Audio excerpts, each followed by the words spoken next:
This last part is, I feel like we really get to see the biggest dichotomy, like the biggest difference between what's happening in the Daisy Haites world and the Magnolia Parks world. I think, especially reading them, like, as you should, the first time through, where you read Magnolia Parks and then you read Daisy Haites. I read Magnolia Parks before we even had Daisy Haites out. So I was waiting for Daisy Haites.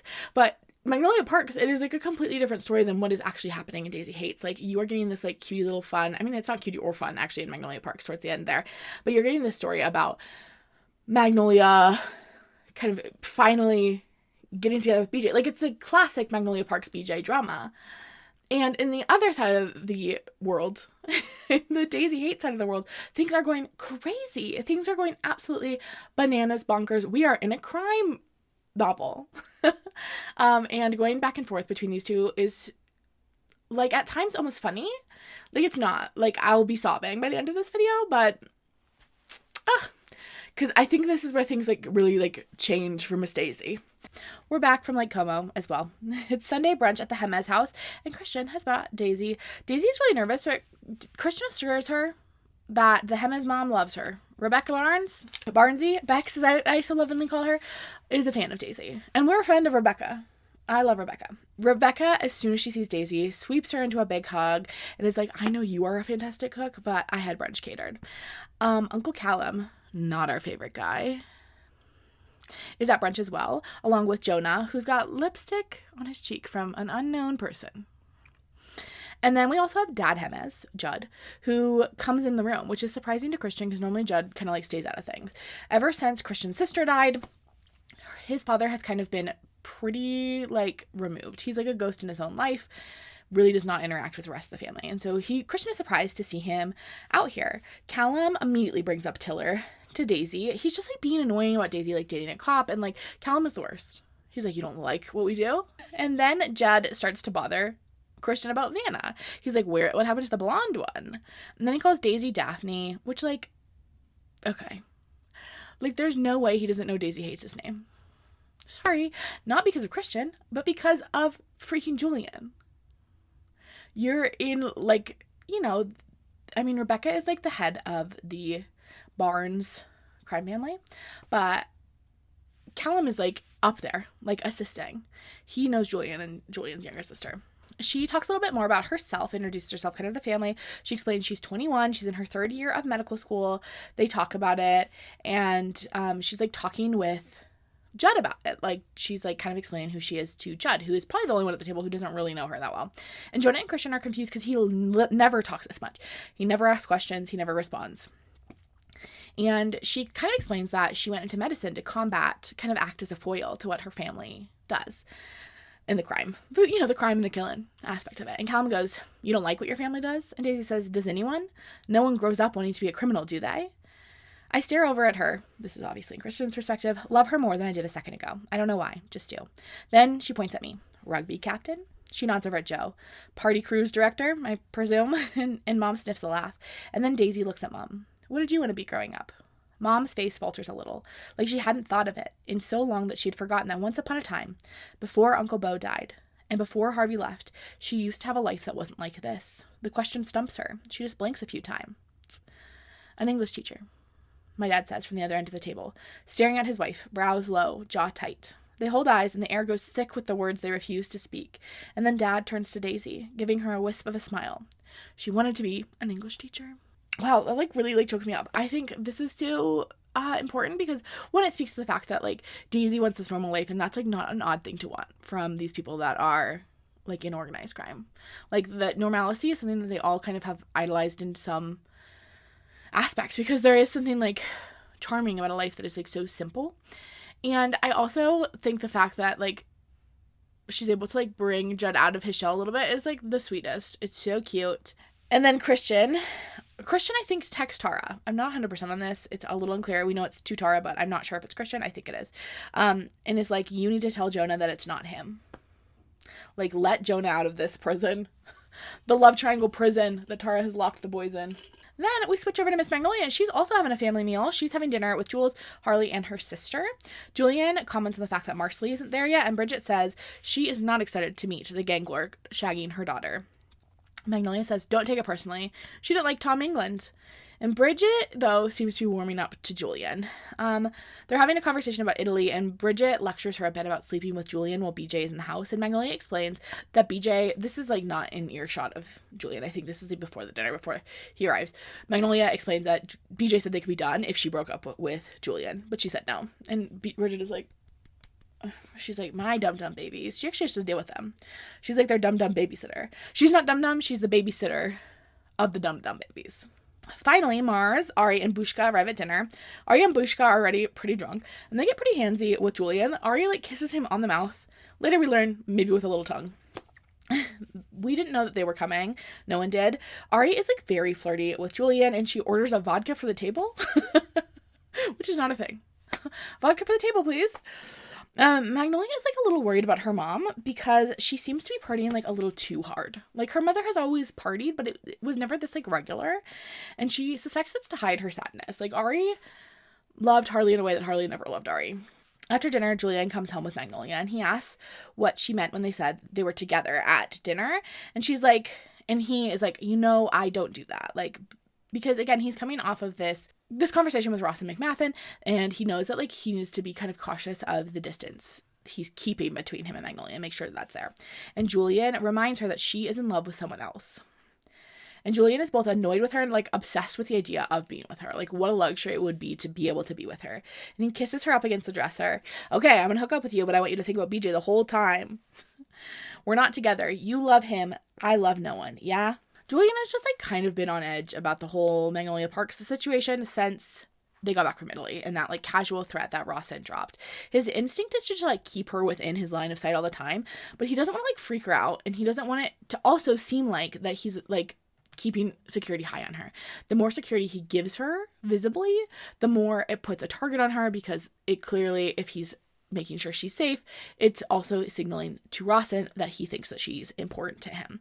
The best thing he can do for her is pretend that he does not care about her. But he had already promised to go to that family dinner, which is why he went. But like before that, he had been sending her to a club where he knew BJ would be, and he is sending her home early and then having the boys bring other girls home and making sure that they are seen leaving. He hates it, but he needs to prove that he is not in love with Magnolia Parks to anyone who happens to be watching. Julian thinks the dynamics at the dinner are odd, particularly with Ari, but also he's like, she's gorgeous, and if I wasn't dating her daughter, maybe I would hook up with her. He loves Bushka, though. Bushka, his queenie. Obviously, she's the queenie of the whole series. She's such a delight. We get the convo at dinner from his perspective, and he is in love with her, and he knows he can't be, and like, how just like horrific is that? The next day, Daisy comes and is visiting Julian up in his office, and she thinks before she gets to the door, he's different these days. Beyond just being distracted, I think he's softer. Can't say that to him, though. That'd be the ultimate insult, but he is softer and more aware. She's thawing him. She comes in and she's like, hey, I need to tell you something. And she tells Julian about the Magnolia and BJ baby situation. She wasn't going to, but it's Julian. And she says, I'd throw anyone under a bus for him. She's like, initially I was like, yeah, I'm going to keep Magnolia a secret. And then she's like, this could come back to hurt Julian and, like, unacceptable. And you know what? With that kind of rationale, I have to not be mad at her. I do. Initially I was like, how dare you, Daisy? And then I said, for your brother? Fair enough. Julian already knows, obviously. He hired a private investigator to look into Magnolia. He knows about the baby. He knows she was in a car accident when she was in high school caused by her friend's dad being a drunk driver. Knows that she was in and out of eating disorder treatment from the ages of 15 to 17. Like, he knows it all. Julian says, I know it all, Daisy. Doesn't change anything. Daisy says, because you love her. And he doesn't say anything in response. I'm sorry. Because she knows for him, this is what he's scared of. This is his worst case scenario. Like, anyone that he loves is put in harm's way. And, like, he already has such a, like, soft point in Daisy.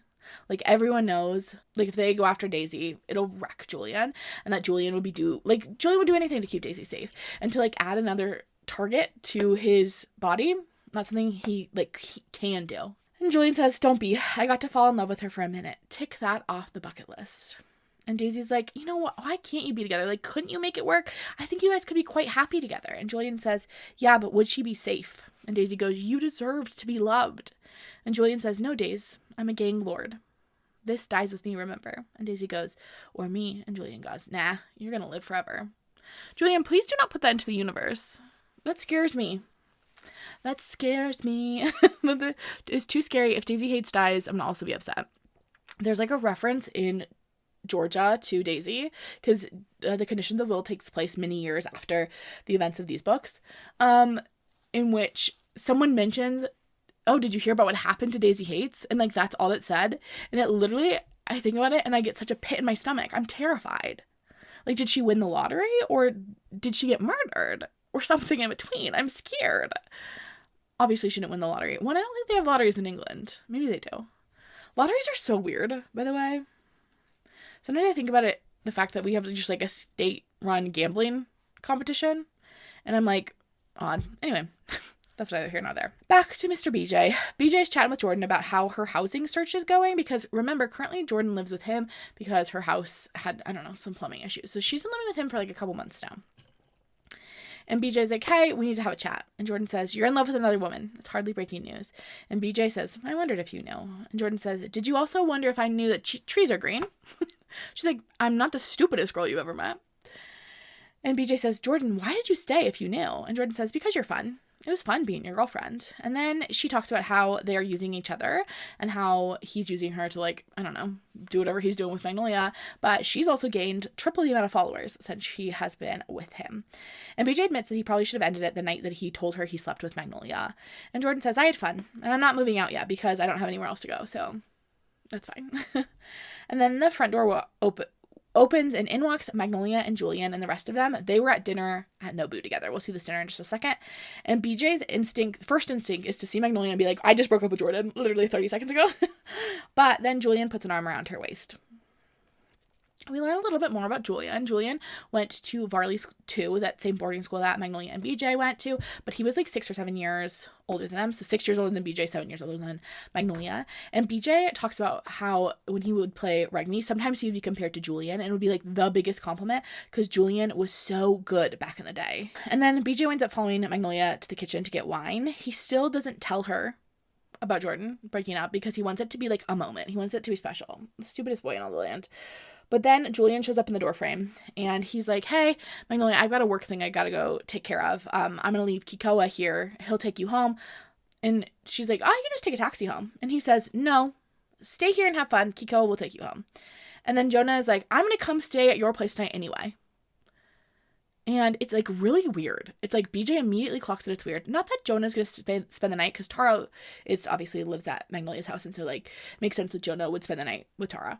But like that Jonah is like kind of being roped into this by Julian in some capacity. Like BJ immediately clocks it as weird. Magnolia goes back to the living room. And BJ asks Jonah what's going on. And Jonah's like, nothing, man. And BJ is like, is something wrong? Is she in danger? And Jonah goes, no, bro, you think I'm going to ever let anything to happen to her? I'm going to stay at theirs. Jules is going to leave some boys out front, just some precautions. And BJ says, for what should I go with her? And Joe says, I'm handling Beach. It's fine. But BJ's like, if Magnolia is in danger, I need to be with her. What is he going to do? I don't know, nothing. But like just the impulse of her being somewhere dangerous and him not being able to like get to her is just like horrific to him. Then we get the same scene from Christian's perspective. BJ and Magnolia are being their usual strange selves. Daisy is there. I don't think we saw her from BJ's perspective, or at least not my recounting, but like she's there with him as well. And they spend a lot of time talking about Magnolia and BJ because Daisy is worried about her brother. She is worried that Magnolia is going to just wreck him when she finally decides to go back to BJ. And Christian says, how proper of a shot could they be? He doesn't want to be in love. And Daisy says, he's already in love. Christian says, I think you're just gonna have to leave it alone, baby. And Daisy goes, but his heart is going to break. And Christian says, probably, yeah. And we find out what the phone call was. So Julian gets a phone call from TK. Daisy's not paying attention because she's talking to Henry. Henry's like telling her some story. But Christian knows something is happening. He can like sense it in the way that Julian answers. And so he follows him out into the hallway. And Julian tells him that Kian Kilpatrick, one of Rawson's boys, just flew through Heathrow and they need to be on alert because Daisy killed one of Rosin's boys, Kian's brother, at that like art museum heist to save Tiller's life. Jules tells him about Rawson being in Italy and how Rawson is actually their aunt and how Daisy does not know this fact. And Julian is like, they're either coming for Magnolia or Daisy. So like we need to watch both of them. And Jonah's kind of like pissed off that Daisy has been brought in to this. Magnolia is kind of his girl, so like, not cool. Christian is supposed to take Daisy back to the compound because she doesn't know anything and she doesn't need to know anything. Security has already been increased at the compound. It's like a very secure location.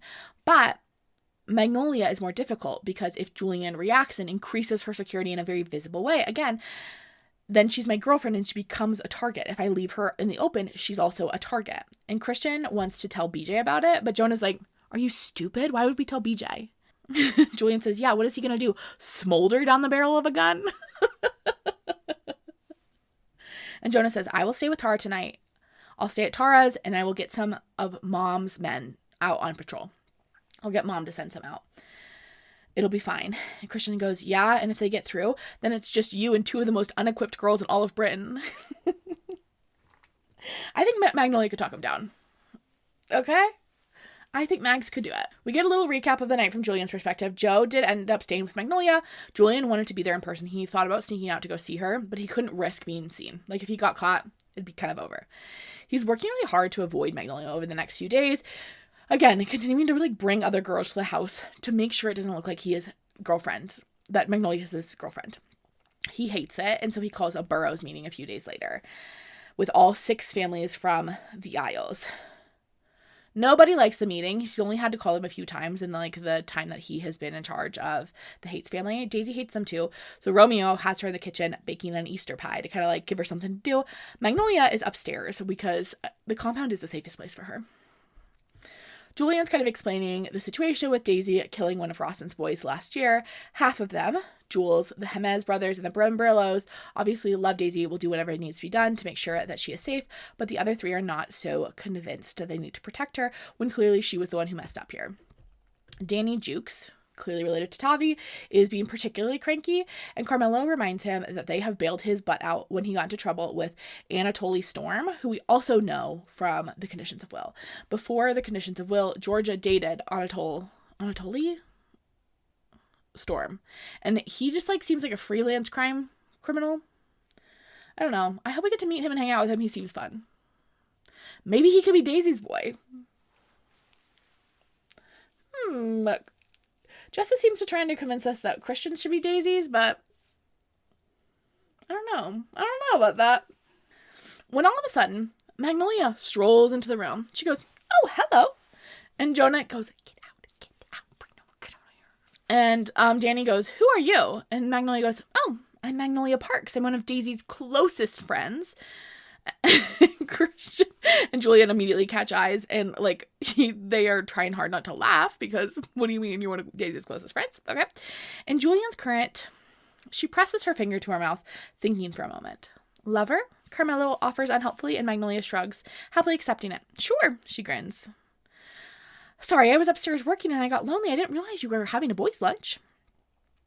And the boys are like, oh my gosh, Magnolia, you have to stay. Join us. Come sit with us, girl. And Magnolia's like, I shouldn't like to intrude.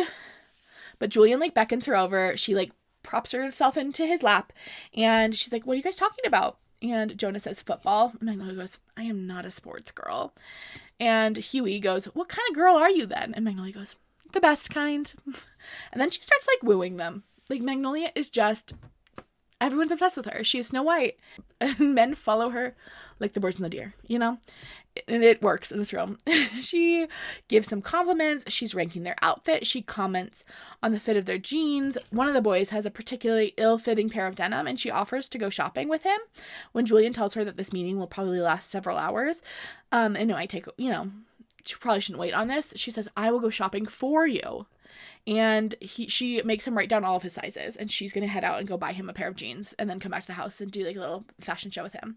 Julian sends her out with Kikoa. And he says, will you come back after? And she says, well, yes, I'll be styling your friend. As soon as she leaves the room, everyone is laughing at Julian Haites being Magnolia Parks' lover. Santino Brembrillo, Romeo and Carmelo's dad, clocks that Julian is in love with Magnolia. And Julian hates that it's so transparent, that it's so visible to these men. But what can he do? He's like, I need his help to keep the 2 girls I love safe. Daisy and Magnolia. Later that night, Magnolia is having a steam, and there's a knock at the front door. Who should it be but Mr. Killian Tiller himself? And Julian says, are you here for my sister? Her and Christian are. And Tiller goes, I know. Cian Gilpatrick flew into London a few days ago. And Julian goes, I know. Tiller said, Daisy killed his brother. Are they coming for her? Jules says, it looks like it. Till says, because she saved me. And Jules just nods. And Tiller says, if you need anything, you tell me. I'll do it. Okay, Tiller says, don't count me out. Don't count me out. I'm going to come in and save the day, and then Daisy will have no choice but to be with me. It's a few days later, and Magnolia and Julian are headed to Allie Ballantyne's 21st birthday. Magnolia is asking if everything's okay because Kikoa had stayed outside of her place all night the night before, and Julian's like, he just thought I was coming over, and I just never made it to your place. And then she warns Julian to be good. She's like, hey, be good on your best behavior. Like, you're meeting Julie Andrews, okay? I love the Ballantine parents and the girls, and, like, I don't want them to be uncomfortable with you. And so she, like, makes him promise. Allie is best friends with Bridget. They're the same age. And Magnolia is, like, a little emotional over how old she's getting because she's turning 21. BJ is looking gorgeous. His outfit matches hers. They didn't plan it. They're just like on the same wavelength. Julian goes to talk to Jonah, and the Ballantines come over and they hug Magnolia. They ask if she's being careful with Julian because they know he's dangerous. And then BJ comes over and is like, you brought your ganglord boyfriend to my baby sister's birthday? And Magnolia says, he's not my boyfriend, and you brought your ganglord best friend. BJ tries to tell her that she broke up with Jordan, but Allie interrupts before he can. Of course, wearing like a cutie dress that Magnolia bought for her. Magnolia watches as Bridget introduces Allie to Julian as he comes back over. And Allie says, you must be the sexy ganglord. And Julian says, that is what my friends call me. Happy birthday. For your birthday gift, is there anyone you'd like me to offer you? Magnolia like smacks him and is like, he's joking. And he goes, I am. I'm not. He's so charming.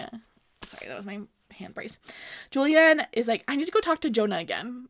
You were just talking to him, but okay. But he promises he'll meet her at the bar soon. And so Magnolia wanders over to the bar, and who should she find there? But of course, Mr. Ballantine himself, BJ. And Magnolia goes, where's Jordan? And BJ goes, she couldn't make it. And Magnolia goes, not a very good girlfriend. And BJ says, I have to ask you something. Have you forgiven me for Paley? And Magnolia goes, no. And BJ says, but you said you loved me. Magnolia says, do you think I can't love you and be angry at you at the same breath? If I can't, I've never loved you. Then BJ asks if they've made things worse by sleeping together in Wales, and Magnolia is like, yes. Not by what they did, but by the fact that BJ went back to Jordan immediately after. Like, it didn't matter to him at all. And BJ says, I would have never done it if I knew how it would have made you look at me. And Magnolia says, and how am I looking at you? And BJ says, like I'm not good enough. Magnolia's like, BJ.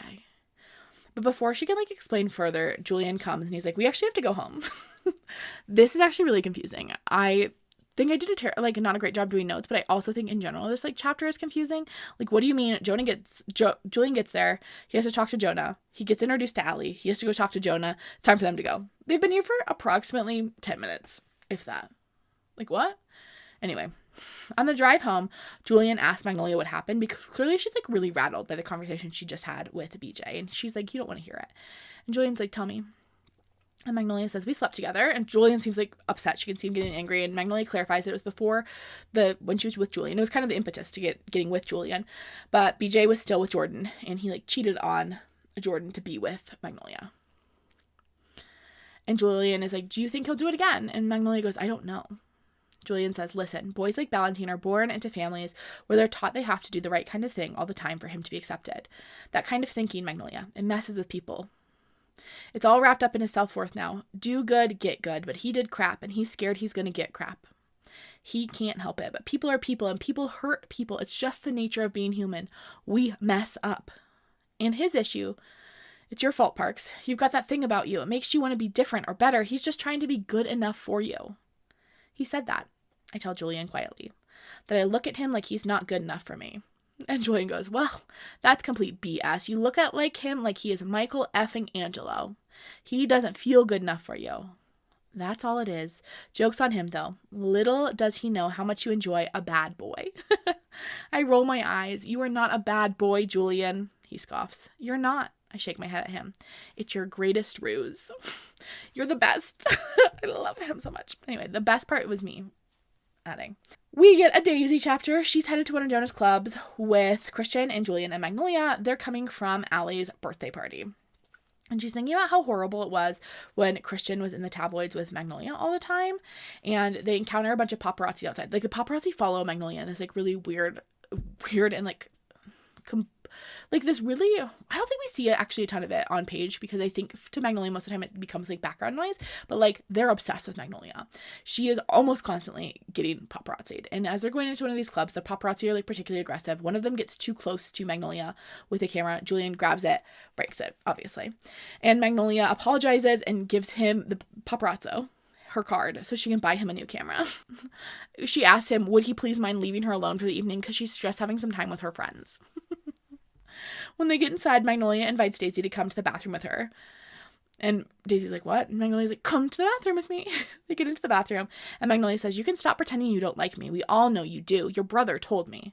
Daisy says, I don't want to have you killed anymore. Magnolia says, well, coming from you, that's practically a hug. And Daisy is, that's how Magnolia convinces Daisy to come to the bathroom with her. When they get in the bathroom, Daisy is like, what is it like having that face? And Magnolia says, what do you mean? You're as pretty as I am. And then she explains it's just her eyes. She has like really crazy eyes, but like if her eyes aren't there, she's actually quite bland, she says. And Daisy says, how often do you wander around with your eyes closed? And Magnolia says, well, not very often, but there's a reason you never see me in sunglasses. They get back out to the bar, and Vanna is standing next to Christian, and he looks so uncomfortable. Like, he's clearly like, like, this is not a moment in which Daisy is like, what are you doing? Because, like, clearly he's very uncomfortable. Daisy gets introduced to Vanna as Christian's girlfriend, and then Vanna turns to Magnolia and asks them, like, very pointed questions, bringing up every single one of Magnolia's exes, including Christian. And it is starting to make Daisy a little uncomfortable. They go, like, back and forth, and they, like, kind of, like, verbally attack Christian, Magnolia, and Vanna, until she, like, leaves. And Vanna is being, like, so aggressive. After they leave, they're just, like, chatting about how vile Vanna is. And Magnolia suggests they just kill her. And when Christian and Daisy are like, what do you mean? Magnolia goes, what use is it being a criminal if you don't do crime when it would be nice? And Julian just, like, laughs. He thinks this is hilarious. And Daisy thinks to herself, I stare after them and over at my boyfriend and wonder if this is the normal I've wanted all along. Maybe this is everything I've wanted right in front of me. And I pray to God, who I'm sure doesn't listen to us, that it'll stay like this forever. Girl, it's not gonna.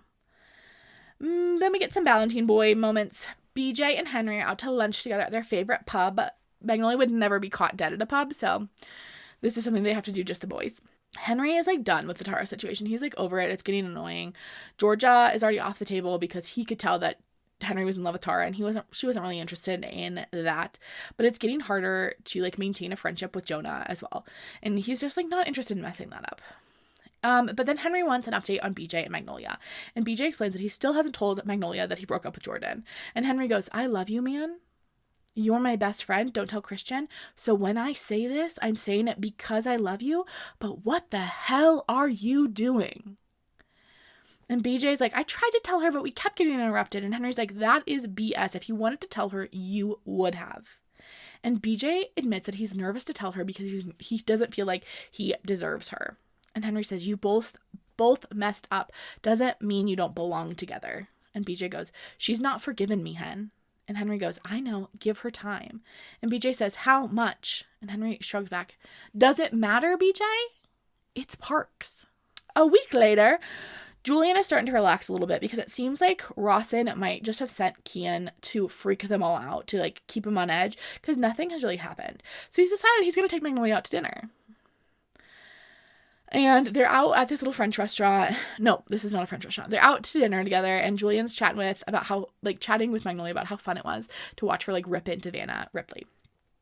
Magnolia goes, she deserves it. Then Magnolia comments about how happy Christian and Daisy seem, and Julian is just, like, so madly in love with her. He loves the fact that she is, like, noticing this about his sister, that, like, his girl and his sister are, like, getting along, like, ugh. He thinks to himself, she's the most beautiful thing I've ever seen, and I've seen it all. She is the goddess in Botticelli's clamshell. Her eyes are the water lilies in Monet's pond. She is the hand of God reaching down to mankind.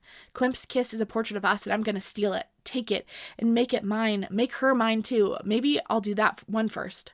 I'm going to tell her. We can do this. We'll figure it out. He's like, you know what? I think we can make this work. Maybe I can have the girl after all.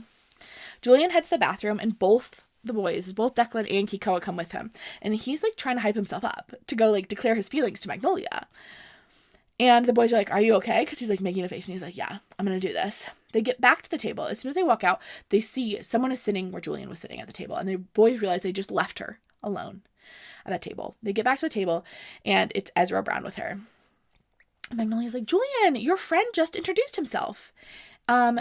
Typically, Julian would murder this man just to like show everyone that they can't mess with him.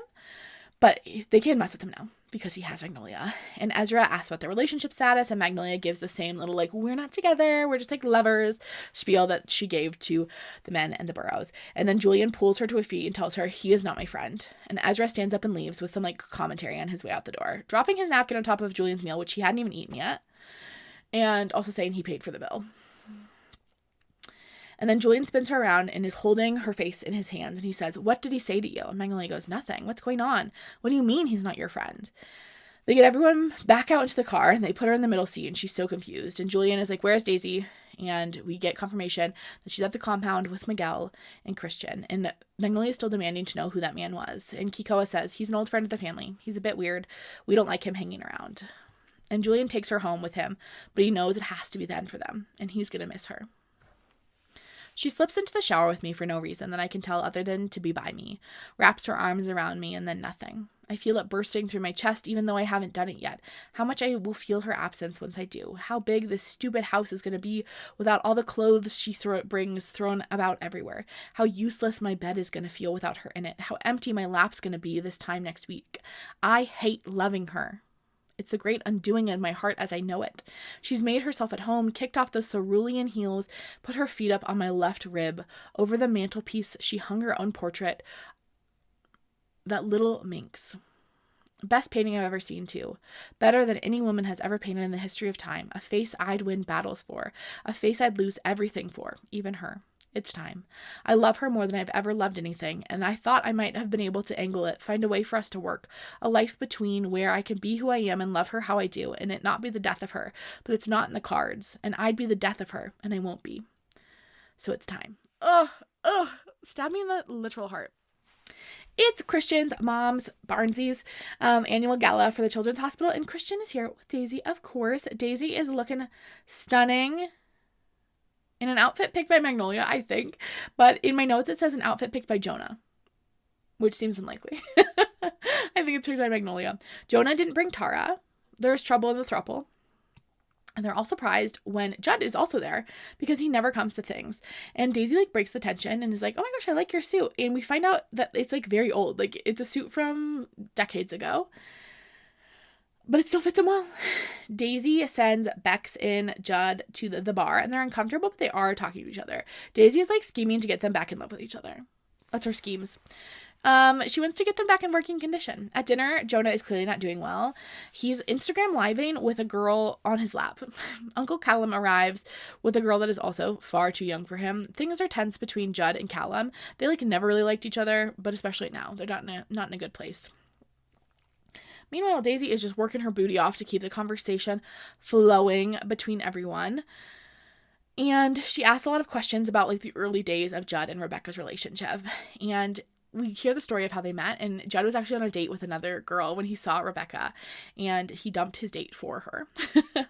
After dinner, Rebecca is like parading Judd around. Like they're walking around together. She's introducing him to her friends. And Daisy says, it's a little odd that that's how they're behaving if they're not in love anymore, no? And Christian says, calm down, Parent Trap. After the dinner, they all pile in the car, and Judd had made some comments about the dinner being like teeny tiny. And so he asks everyone if they want to swing through a McDonald's on their way home. And everyone agrees because they were starving because dinner was so tiny. And then Jonah throws his arm around both Daisy and Christian, pulling us back a little, letting our parents walk ahead to the golden arches down the street. He grins down at Daisy with bleary eyes. You're a little bit magic, aren't you, Daisy Haites? She is. Unfortunately, things are about to like take a turn for Mr. Jules. We get to see a dinner. We're in Magnolia's perspective.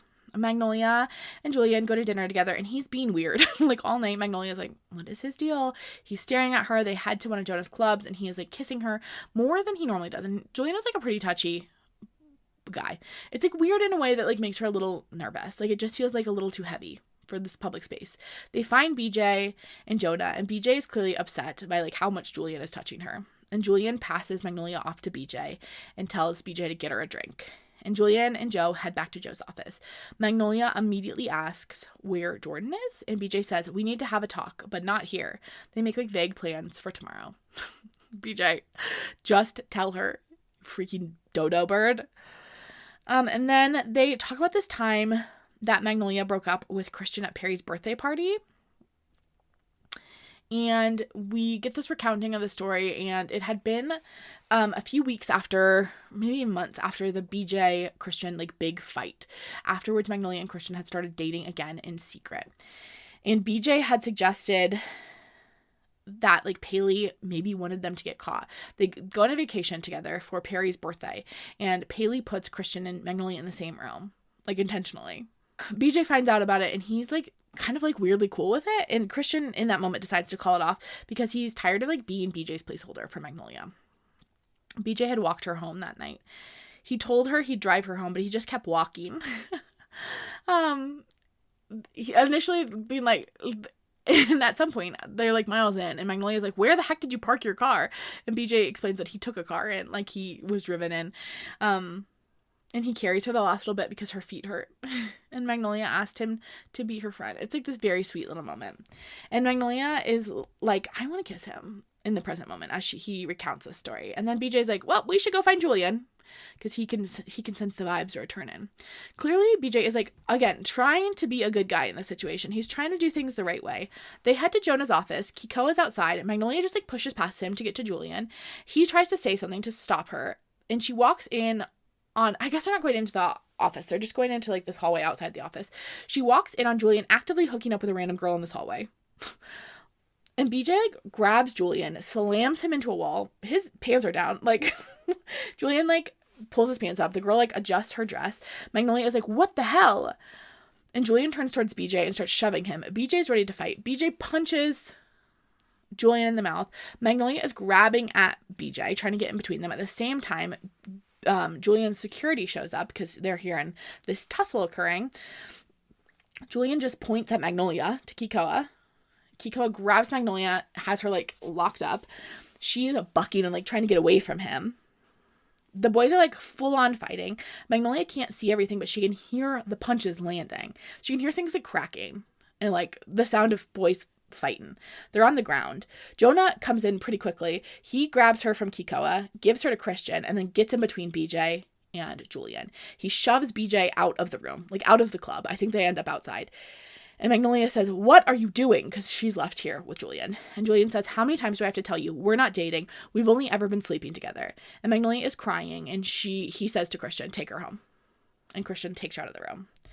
Meanwhile, Jonah is outside with BJ. He's fighting Jonah. He wants to get back inside and get back to Magnolia. And BJ is like, he was hooking up with some girl in a hallway and Park saw it. And Jonah says, I don't care, BJ. He is the most dangerous man in England. He can do whatever the hell he wants. And BJ says, not with her, he can't. And Jonah says, BJ, I need you to listen to me and get this through your stupid head. He could kill you. He might already. We need to go. If he walks out here and sees you. And BJ goes, where's Parks? Because he's like, yeah, you're right. He's the most dangerous man in England. Why did we leave my girl in there with him? And Jonah says, not your problem right now, man. We gotta go. And BJ says, she's always my problem. They get in a car. Jonah's trying to assess if BJ needs to go to the hospital. He really could use some stitches, but he just like wants to go to Magnolia's place. And Jonah's like, it is not safe for us to go back to Magnolia's place. Julian might be there. Like, they're technically dating, so like, we can't go back to Magnolia's place. And BJ's like, she's gonna end it with him now. And BJ says, or Jonah says, how do you know that? And BJ says, because I'm gonna make her. And Jonah's like, okay. And he tells his driver to head over to the girl's place. Jonah gets out of the car, checks to make sure there's no security vehicles around. There's not. He calls Tara to confirm Julian is not upstairs. We're in the clear. They head inside. Bridget is like cursing Julian's name. And then Parks has been crying. Her eyes are all red and green, which means red from the crying, green because that's the color they are. And as soon as she sees BJ, she's tending to him. She's like dabbing his face. He's messed up. Magnolia is like too nervous to meet his eyes as she's like dabbing the blood away from his face. And BJ says, what are you doing, Parks? And Magnolia goes, BJ says, what are you doing with him? And Magnolia says, BJ, I am so in love with you, so in love, and watching you with someone else is rotting me away. I don't know. And he just interrupts her by kissing her. And BJ says, end it with him. And Magnolia says, okay. And he kisses her one more time for good measure, and then he pieces out. Oh, this chapter made me cry when I was writing these notes. Just my Shayla. We get Julian's POV on club night, and he made sure to orchestrate this breakup to make sure that it was like a public affair. To one, like make sure that Rawson's people, whoever her eyes are, see this. He wants them to get the message that it is over between them. He wants it to be worth it. And he also wants to set up Magnolia for a happy future. He wants to make sure that Magnolia and BJ end up together at the end of this. He takes her out to dinner first. He brings all of his security. And he thinks to himself, I'll take 1,000 pictures in my mind because this is the last time I'll ever take her to dinner. He talks to her about her mom, and he asks if she's been talking to BJ because he wants to make sure that, like, she'll be taken care of when he ends things. And Magnolia says, I liked your friends the other day. And Julia says, yeah, they liked you too, Tiggs. And Julian thinks to himself, there's not much I wouldn't give just to have her next to me in it all. Anything, really. Just not her life. And I'm pretty sure that's the going rate. And Magnolia says, I assumed as much. After dinner, they're supposed to go to one of Jonah's clubs, but Julian wants just a little more time, so he asks her to walk with him. And as they're walking, he thinks to himself, I don't say much, and she says a lot. She doesn't do quiet that well. I kind of like it, how she fills the spaces and silences with pop culture and fashion, talking about the inner politics of it. Like New Bond Street and Fifth Avenue are countries that these people rule. And it occurs to me that my sister was onto something. That normal life she goes on about. How good it feels to pretend there aren't 6 men surrounding us as we take a stroll in the park. How good it feels to be able to talk about things that don't involve bloodshed and theft and revenge. And it feels like for a second that someone has driven a knife right through the middle of me. I want it both. I want normal and I want power. I love what I do. I love her. I've never had a question about it till now. Never felt like the cost might be too high to do this, and now, really, no matter which way I slice it, the cost is her. And then we end up at Jonah's club. BJ is there because Julian asked Jonah to make sure he would be. Julian leaves Magnolia with BJ, heads back to Joe's office. They have a Coca-Cola. Then he starts hooking up with a girl in the hallway. He feels sick about it, but he knows it needs to be this public event. Then we see the fight, and Julian has an eye on Magnolia the whole time, and he can see that she's scared, and it, like, wrecks him. He thinks, I wish I could tell her it'll be over soon, but I can't. She's not mine anymore. Not mine to make feel better. That's official now. We see everything kind of unfold. We see, everything happen. The fight happens. End scene. And then Julian locks himself alone in Jonah's office and just wrecks everything. He, punches a mirror. He, topples a shelf. Poor Jonah. And then he drinks another Coke and another one until he drinks too many Coca-Colas. And then he goes back out to find another girl to hook up with. It's the next day. Magnolia is headed over to Knightsbridge, and she's nervous and she's sad because she is going to go officially end things with Julian. She's thinking about that kiss with BJ and how it softened everything, but to be honest, she still feels pretty yucky about last night. She immediately walks up, goes to Julian's bedroom. He's got 2 girls in bed with him, and Magnolia goes, nice. And Julian goes, you were sleeping with a gang lord, what you'd expect. And Magnolia says, more from you. Julian sends both of the girls out of the room. It's just the 2 of them. And Julian says, you got what you wanted. You think I don't know that Valentine went to your house last night. You got him back. You're welcome. And Magnolia goes, what? And Julian says, you think I didn't know he'd defend your honor when he saw me shagging some girl in a club? It's sweet how much he loves you. Magnolia says, did you really do that for me, or is this just a happy coincidence? And Julian says, you know what? I'm embarrassed to say that I've fallen into the ranks of men who find there is very little that they wouldn't do for you, Magnolia Parks. They're officially over now, but they're both, pretty sad about it. He does promise not to kill BJ, which is nice of him. He's like, I can't. He's essentially a Haites, and so are you. But, if you ever need anything, I'm your guy. Magnolia is headed out the door, and she stops and she turns back around to say to Julian as she's leaving, ugh, you're a very dangerous man, Julian. I know that, but I hope you know that above that and before that, you actually really are quite a good man. And Julian says, see you, Tiggs. we get to see this from Julian's perspective as well. It's heartbreaking. It makes me cry. A few hours later, after Magnolia leaves, Daisy knocks on his door. He's already like drunk. And she just came up to check on him, and he just tells her to leave. And we see her text Jack, and she mentions that BJ and Magnolia are back together, and Julian is not okay. Then we see Miss Magnolia. She's doing great, actually. Bridget is coming with Magnolia to dinner tonight. It is a big box set dinner with Bridge. Bridget asked to borrow one of Magnolia's Birkins, and Magnolia tells her to be careful with it because it is $25,000. And Bridget, upon hearing that, is like, that could feed a whole village, and she does put it back on the shelf. But Bridget is coming tonight because she doesn't want to miss the BJ and Magnolia reunion dinner. Magnolia obviously wants her to change outfits, but she's currently wearing jeans. And as we know, Magnolia feels that denim is the working man's fabric.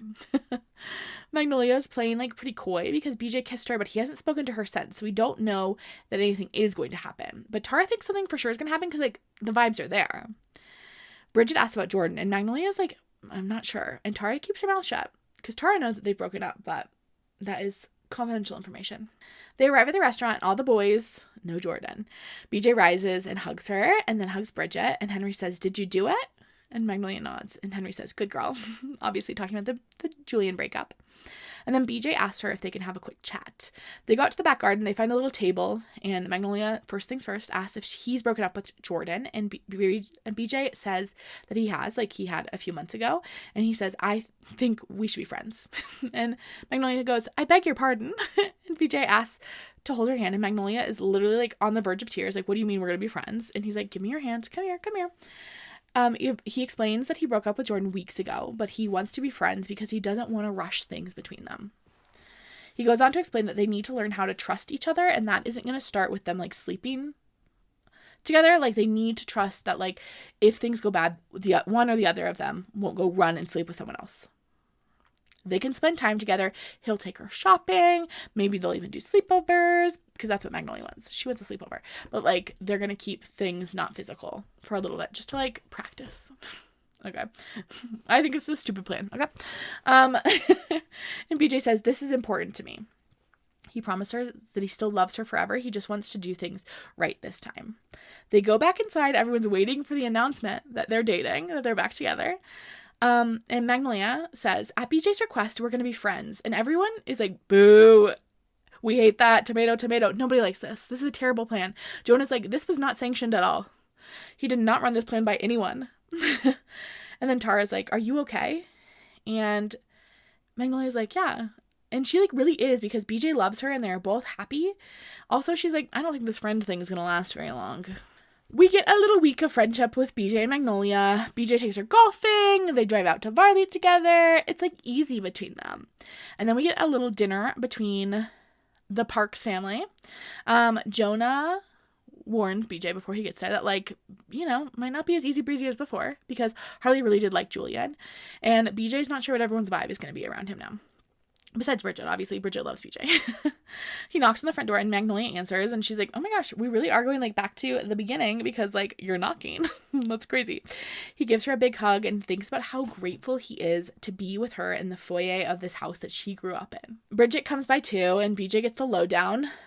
It's unclear how people are feeling about him, but Ari is going to be bringing her new boyfriend by as well.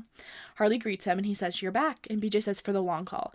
And Marcelly is like, "I never thought I'd be happy to see your face." She really was not a fan of our girl dating a gang lord.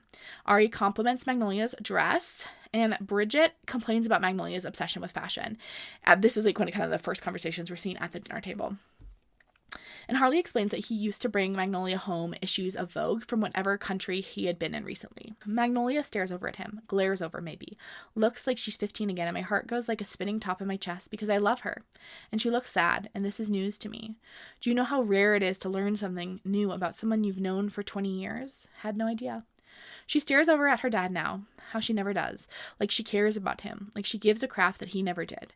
And it occurs to me that somewhere in the background of my thinking, like the way snow falls, quiet, without you knowing, and then you look behind you in your entire backyard, everything you thought you knew was blanketed all in white. BJ does try to make small talk after this with Ari's new BFF, no, not BFF, just BF, boyfriend, Nathan, who Ari met in Ibiza. He is only 23. And he's a little TMI about how they met. We are like really having too much talk about like him hooking up with the girl's mom. Also, he's only 23 and Magnolia is 24. Bridget is 22. Like, horrifying. Bushka is like, is not so bad. I date 26-year-old, and then she points at BJ.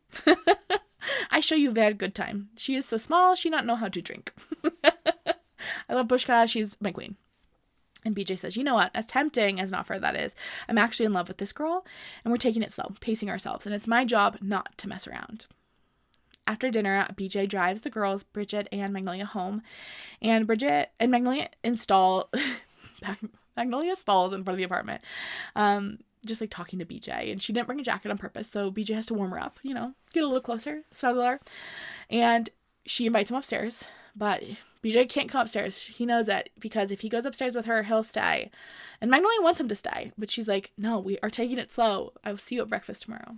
The next thing we see, though, is them getting ready for a gala. It is the big gala for the Ballantine family. And Magnolia likes to get ready at the Ballantine's place because she likes to help pick out all of the girls' outfits and help them do their hair and makeup and everything. She's dealing with all the girly drama while BJ and Henry play Grand Theft Auto. They're in their tuxes. Magnolia ends up next to them in her robe. Lily comes down, Lily being the Ballantine mom, and she's like, Magnolia, you need to go upstairs right now. We're leaving in 20 minutes. You are not dressed, and you move like so slowly. So he sends her back upstairs. BJ follows her because he knows that she'll need help getting into her dress because it's one of her favorite tricks. And as soon as he gets upstairs in her bedroom, his bedroom actually, they're in his bedroom, she just like drops the robe and she's just in her underwear. And BJ is like, oh my God. Magnolia's like, I change in front of all of my friends. And BJ's like, you changed like this in front of Henry? And she's like, well, no. Then Lily comes upstairs and yells at BJ for distracting Magnolia. So BJ helps her get into her gown. He does not kiss her as he zips her into it. Very professional young man. But then he has to put her shoes on for her too. So he's like under her skirt essentially. And he's having to like lace up these little sandals that have like butterflies all over them. And unfortunately, it is more than his willpower can endure. And then he does have her pressed against a wall. He does. He unfortunately does. He's foiled. It happened so fast. We know each other's body, how you know your way around your bedroom in the dark. I know where to find the light switch, know the corners to watch out for. I know where to step for the floorboards to creak. Unfortunately, Lily interrupts them, finds them with Magnolia's hands literally down BJ's pants. Lily just like backs out of the room. The car ride to the gala is a little awkward, but in like a fun way. It is like delightful. Like the parents are like a little bit embarrassed, mostly Lily, about the fact that she like kind of caught BJ and Magnolia, but like they've been together for the last decade. Everyone in the car is like, we've been knowing they've been sleeping together. And Madeline, one of BJ's younger sister, says that she saw them once in Allie and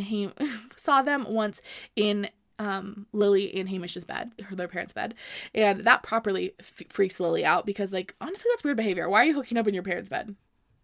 You have your own bed. And BJ just like, he's like, I haven't been this happy in years, like to have Magnolia back with my family.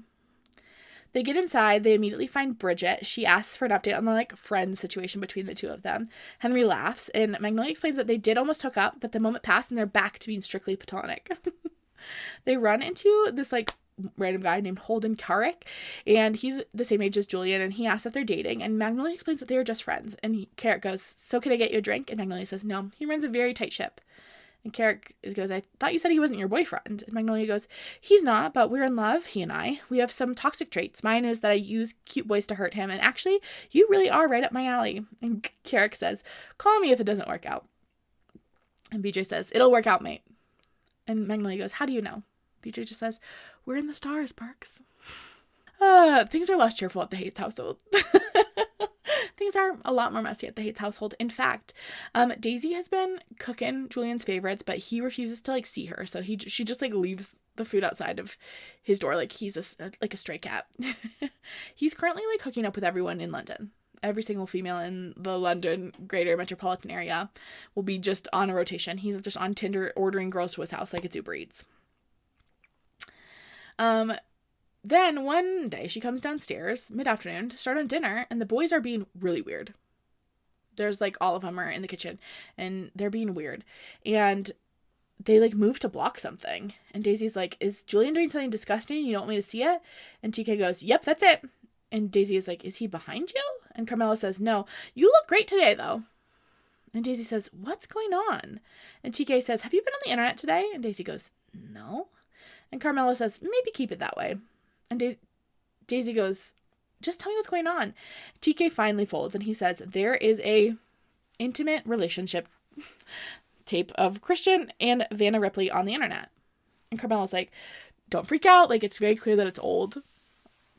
He wouldn't do that to you. And Daisy's like, how do you know that it's old? And one of them says that he has a different haircut. And Daisy's like, you watched it? And Daisy's freaking out. The boys tell her that it's everywhere. Everyone has seen it. It's on every social media site. The boys do not want her to see it. And Declan is like, you cannot look at this. Consider me Julian's stand-in. Like, I'm officially saying you can't look at it. Then Romeo walks in and just hands Daisy his phone. Rome says it's her boyfriend. She's the only one here who has a right to see it, and she's the only one who hasn't. She searches it up, finds a video of Christian in an unfamiliar bedroom, which is, like, comforting because, like, at least it's not somewhere they know.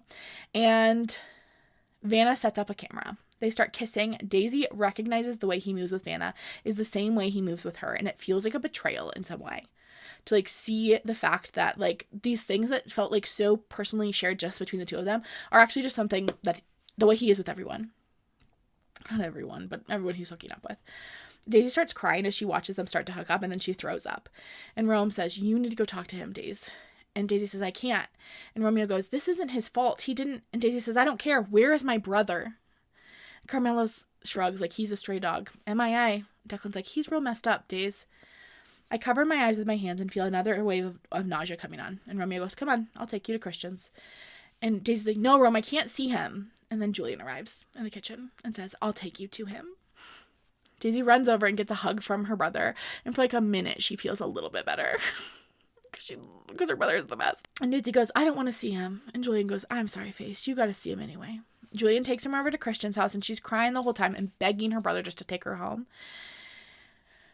But he will not fold on this one. Daisy's a mess. She goes up to the door, and Christian answers it, and he's like, I'm, like, actually fine. Like, not ideal, but, like, whatever. Not a big deal. And Christian assures her it's old. She's, like, kind of offended she thought it wasn't old for a second. Like, kind of rude. He tells her it's, like, not a big deal and she's overreacting. And Daisy's, like, a little pissed that he's not more upset. So she starts sending him pictures of her with her exes. Like, of her, not in compromising situations with her exes, but, like, her in, like, a little swimsuit sitting in Romeo's lap. Or her, like, in, like, scanty little pajamas with Tiller arms around her. In fact, I pulled a quote about Tiller. My beloved. It's a photo Jack took of me and Tiller when we weren't looking. We're in a doorway, and I'm in tiny pajamas, and he's in just his boxers. His arms are draped around my arms, lazily, thoughtlessly even. And in my guts, something pangs like I miss that policeman who I used to love, who'd never be cavalier about making a tape with someone else. And here I am, fully in love with someone who's made one and doesn't give a literal heck about it. We had to edit that a little. I don't think Daisy Haites would ever say a literal heck. And Christian says, why do you still have these pictures of your exes? And Daisy says, do you still have a copy of that tape? And when Christian, like, kind of makes a face, he does, she goes, F you, and then she leaves. Then we cut over to Mr. Julian's perspective. We're a week post Magnolia Park's breakup. Julian is, like, avoiding the internet and the press like the plague because he does not want to see pictures of BJ and Magnolia back together. He knows that they're likely eating up the tabloids. Kikoa told him about the Christian tape, and he ran over to Christian's because it was the right thing to do, but it didn't go as planned, which is, like, annoying, and he knows he should be comforting his sister, but, like, he's not ready to. He's still, like, really grieving the loss of Magnolia too much to be able to properly do that for her. He's, like, bringing these girls home off of Tinder, and there's just, like, a steady stream of them coming to the house. Unfortunately, most of these girls are obsessed with Magnolia Parks, and they're like, I thought you were dating Magnolia. And then they start asking questions about Magnolia, and they're like, is she more beautiful in real life? And he always is like, yeah, she is, obviously. One of these times where he has a girl over, she's under his desk, they're in his office, and Kikoa knocks on the door, and he's like, I need to talk to you. And he leaves the girl, goes to talk to Koa in the hall, and Kikoa goes, are you good? And Julian goes, I swear to God, if you just interrupted me to ask if I'm okay, Kikoa says, you'll what? Julian says, I'm good. And Kikoa says, no, you're not. You fell in love. And Julian says, who told you that? Kikoa, you did, when you shoved her into my arms that night of the power outage. Julian says, I dumped her that night. Kikoa, yeah, not like you to overreact to a revelation or anything. Hardly stuck anyway, did it? Instead of sleeping your way through this massive loss you're going through, You loved her. You fell in love with her. You gave up on her to keep her safe. That was an incredibly admirable thing you did. Reckon with it, Jules. Process it. Feel it. And Julian says, F that. No. And Kikoa says, no. And Julian says, what is on the other side of it, Koa? I loved a girl. I can't be with her. I can't be with anyone. That's what I've got. That this is it for me. So F off with your judgment and your reckoning. I don't want to reconcile anything. I'm good. Which, like, yeah. Why should he grieve this and move through it? Like, this is his life. This is all he has. We get a little Christian chapter. Christian tells the boys about what happened with Daisy and the tape. Henry and Joe think she overreacted, but BJ is like, no, you need to stop listening to those other two because the longest relationships they've ever had are with their own hands. So Christian heads over to the Haites place. He's like ready to go make amends with Daisy. Koa answers the door and is like, does Daisy know you're coming? And Christian's like, no. But, like, he doesn't think it matters. He heads upstairs, opens the bedroom door, and in bed together, he finds Romeo and Daisy. Except they're fully clothed, sitting in bed, watching the Ghostbusters movie, not even touching. Like, they're just chilling. And he freaks out. He's yelling about how mad she was that he made an old tape. And here she is in bed with her ex. Daisy's like, nothing happened. We were literally watching a movie. Like, Romeo was my friend. And Romeo comes out and is like, yeah, dude, like, nothing happened. Like, he has a girlfriend. He's a whole ass girlfriend. Like, nothing was happening. This is insane to me. Like, is it ideal? No. But, like, everyone in this world is, like, weirdly incestuous and they spend a lot of time in their beds. I think it's fine. Anyway, Christian's like, Rum comes out and is like, nothing happened. Christian's like, I'm trying to have a private conversation with my girlfriend. Do you want to go get back in your bed and wait for her to be done out here with me? That's your thing, right? And Daisy's like, F you. And Christian says, nah, maybe you should F him. He storms out of the house. He peels out of the driveway. He's immediately regretting everything because what if she does actually sleep with Romeo? Then what will he do? And he's like, I need to get even with her. Like, that's his first instinct. And he immediately is like, no, I would never want to hurt Daisy. Like, absolutely not. But he is upset that she ran off to Romeo. Of all people, Rome probably would have preferred her to run to Tiller, if I'm honest, because I can't beat Romeo. What they have, I can't top it. That ancient history, fabled stuff like Parks and Beej, so much trauma in their pockets, too much life between them to properly pull them apart. That's right. He has BJ Ballantine trauma. Who in this book doesn't, honestly? Maybe Daisy, actually. Does Daisy? I don't think Daisy has any BJ trauma, but, like, pretty much everyone else does. Who amongst us has not been personally victimized by BJ Ballantine? The list is short. From Miss Magnolia's perspective, it's everywhere.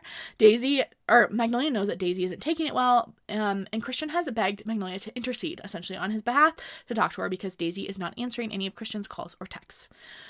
Her and Tart and Bridget did watch it because they were curious, okay?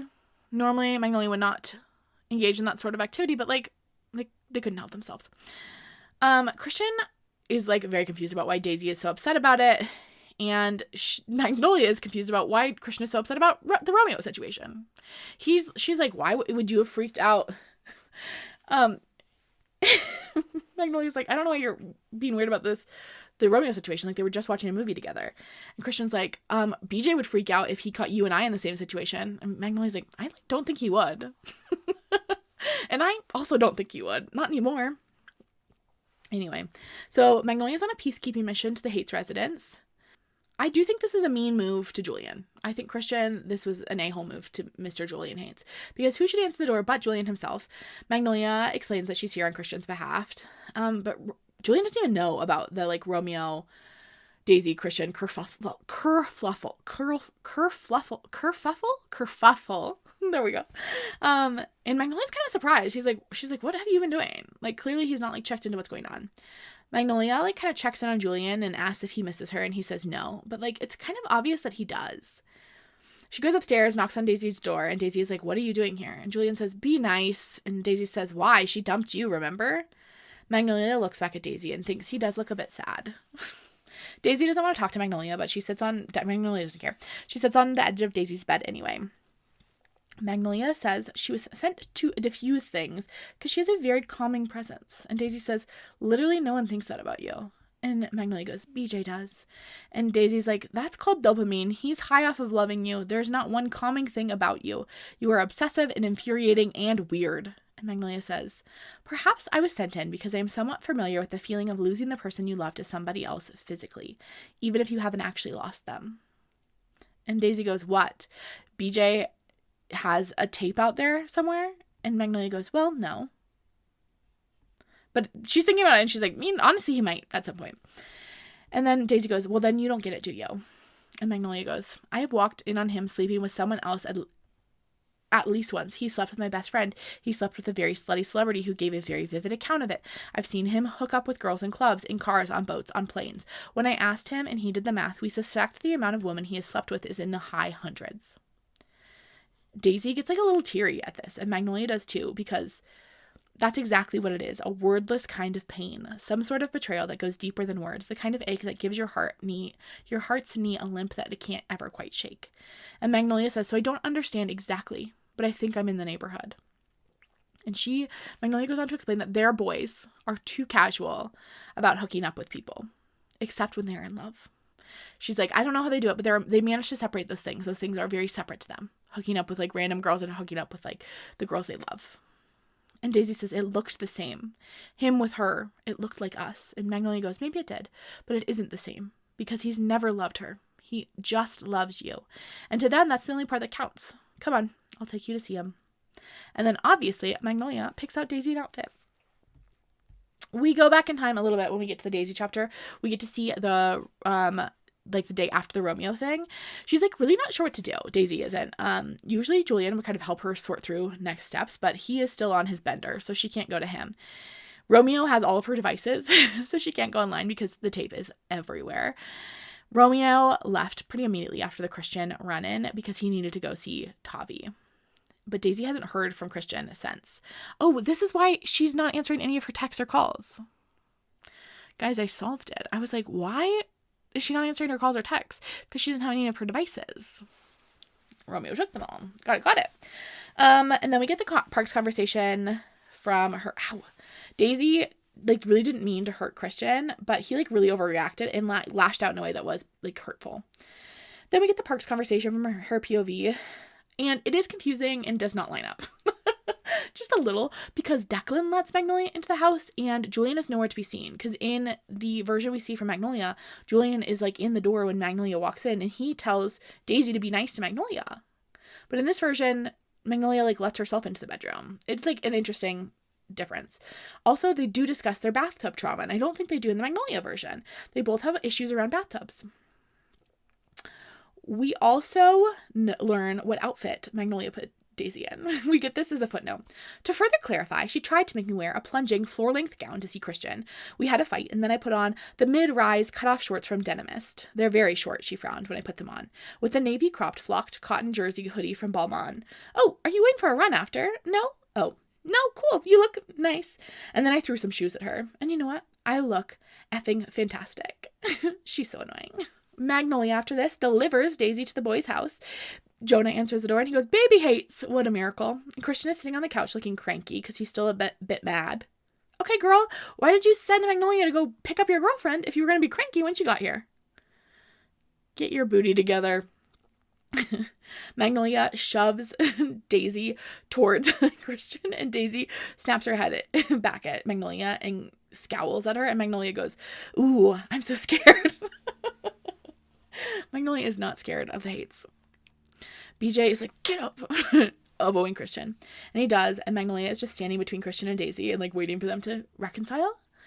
And Magnolia goes, what is this? How do you two ever solve issues when I am not here? Then Christian and Daisy go up to his bedroom to talk. They both like immediately apologize and then they hook up. Like, how easy was that? It was like easy breezy, the easiest conflict resolution we've seen in this whole book hence far. When they go back downstairs, Magnolia is like, it's time to make a revenge plan to get back at whoever released that video. And she pulls up the video to look for clues. Like, what kind of clues are going to be in the video itself? But okay. And BJ says, don't watch it. And then Daisy asks if she can put it on mute. She like can't really stand to hear it. And the whole crew is standing behind Magnolia watching the video with like commentary about like Christian's prowess in the bedroom. And Magnolia asks why it stops when it does. Like, it just like cuts off kind of in the middle. And Christian is like, let me see. And he watches it and he immediately knows that Vanna released it because it's not the full tape. Christian runs upstairs. He grabs his laptop. He comes downstairs. He opens a folder and pulls up the tape. And Jonah goes, "You might have found that a little bit quickly, mate." Which is true. What do you mean it was on a folder on your desktop? How often are you looking at that, Christian Haites? Christian says, "Baby, I thought you would have seen this. This is making a lot more sense." He pushes play, unmutes the video, and scrolls to where, like, on the timeline where the video cuts off. And Daisy mutes the video again, and he says, "No, I need you to hear this." And we see, like, right after the video had cut off, Christian goes, "Daisy." And then in the tape, Vanna's freaking out. She's like, "Get off of me. Like, why are you saying her name? Why are you still thinking about her?" Like, freaks out at him. And Christian says, "I thought you'd seen that." And Daisy says, "No, that would have significantly softened the blow." Magnolia's like, "I need you to send that to me." And PJ is like, "Why?" At the same time, Christian is like, "No." And Jonah's like, "Magnolia's on a mish." She's on a mission. And Daisy says, "What are you going to do with it?" And Magnolia says, "No one messes with my friends." And Daisy says, "Give it to her." Then we see some text between Julian and Daisy in which he's telling Daisy she needs to come home immediately. Then we get a little BJ chapter. BJ's headed into Parks' office on a Friday afternoon just to pick her up. He, like, loves doing it. Loves showing off to the world that this is his girl. She's not in her office, and he just stands there thinking about how proud he is of her because this is what she's always wanted to do. And then he's thinking about his own career aspirations, which are, like, pretty much non-existent. And he thinks to himself, the only thing that he's ever been sure about is Parks. He follows her laugh to another office. She's in, like, the editor's office. And BJ tells them that he came by to grab Parks for lunch. They invite him to come too, but he doesn't want to. And they wind up going shopping. And Magnolia asks about, like, Christian and Daisy. And BJ's like, "You fixed them all up. They're both doing well now." And they are going shopping. They're having a lovely time until they turn a corner and they see Paley. Parks is a statue. I hate it. Hate how she's gone. I can feel it on her. The fear. I hate myself for it. That standing here on a busy street corner in the middle of the day in London with me and her childhood best friend is her worst nightmare. I did that to her. And Paley sees them together and says, "You're back together?" And Magnolia just goes, "Yes." And, like, kind of stands in front of BJ. And Paley says, "That's so amazing. I'm so happy for you both." And Magnolia's like, "I thought you moved to Spain." And Paley explains she's just in town for her dad's birthday, but she was, like, hoping she'd run into Park. She, like, really wanted to talk to her. And Magnolia says, "I have nothing to say to you." And Paley's like, "Well, you guys are back together now. Like, what does it matter?" "Magnolia, I lost everything when that came out." And Magnolia says, You gave it all away for one night with my boyfriend. I lost everything. You took it from me. All of those nights I stayed awake, pouring through my mind, trying to guess who it was. Me laying on your lap and crying about what he did to me, and you did it to me too. And Magnolia's crying now, and BJ is just, like, standing there hating himself. And Paley is like, "You've forgiven him." And Magnolia goes, "He's the love of my life. You are nothing to me anymore." Which, this is, like, kind of harsh. I do think we could have, like, a more complicated, nuanced perspective on Paley, especially since she does take back BJ. But also, like, I don't know if I would do different. Like, Paley is, like, definitely, like, pretty majorly in the wrong. And if Magnolia doesn't want to give her, doesn't want to forgive her, I think she's, like, well within her rights not to. Paley talks about how hard it was growing up next to Parks to always be just, like, the other girl with Magnolia, and how she loved BJ and how BJ was her first kiss. And BJ apologizes to Paley because he knew that he had crossed a line with that, like, kiss. He knew that Paley had always been into him, but he goes, "It's always been Parks. It was a mistake." Paley leaves, but Parks is, like, really rattled. BJ gets her in a cab, takes her home, and he's like, "What do I need to do to make you not sad?" And Magnolia makes him tell her that he loves her and that it wasn't about her and he'll never do it again. And BJ's like, "We can stop with this whole friend thing now." And Magnolia says, "No, she changes nothing. You can't just make me be your friend till you feel like it and whip out a relationship like a trump card to win me back when I'm sad." And BJ says, "What do you need to forgive me?" And Magnolia says, "Nothing. What could you give me that would matter? You can't take it back. It's done. I just have to get over it." And BJ says, "Do you know how to do that?" And Magnolia goes, "No, but I love you more than I am angry at you, so I need to figure it out." And BJ's like, "Do you trust me yet? Because if, like, you don't trust me, like, this is never going to work. I need you to trust me more than you forgive me." And Magnolia goes, "Trust is earned, BJ." BJ says, "And I'll earn it. I have been earning it. I've held you and protected you since I was a kid. I fought a gang lord for you. What do you need from me to trust you again?" And Magnolia goes, "A magic eraser." And BJ goes, "I need you to trust me more than I need you to forgive me." And Magnolia goes, "I do trust you. But it's like pretty unclear that like she's trying to convince herself as much as she's trying to convince BJ of that fact. Okay. Whew. Clocked in my 2 hours of time for today. We'll see ya with the last little bit in a moment. Hi, and welcome. Nope, we are in the middle of the video. Forgot we're in the middle. This is my 4th day recording for this video, so I did forget where we're at. Hopefully the final day. I have all the notes. We only have like 25 pages to get through left of the 100 pages for this last chunk. So hopefully it's just another hour or two of me sitting and chatting with you. So we find out what those texts to Daisy were about.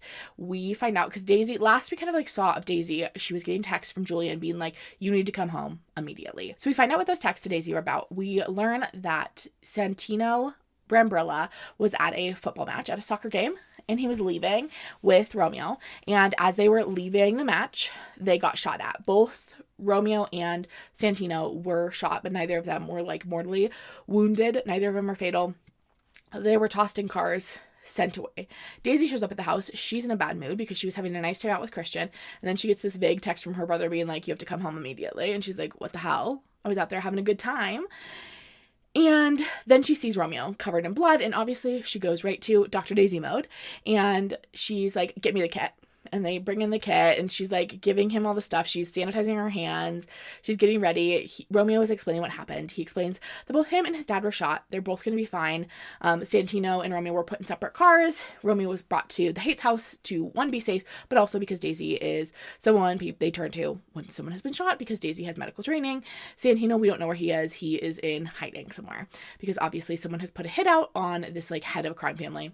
This is something they take fairly seriously. Julian explains that Romeo is going to stay with Haites for a while, just while everything like calms down. Christian doesn't love that. Obviously, he doesn't love that Daisy's ex will be staying in her home, but like, I mean, there's like not much you can do about it. Daisy's giving instructions to like the boys about what should be going on in terms of like helping her get ready.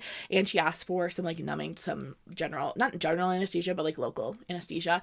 And Julian makes a joke. Why does he get the drugs?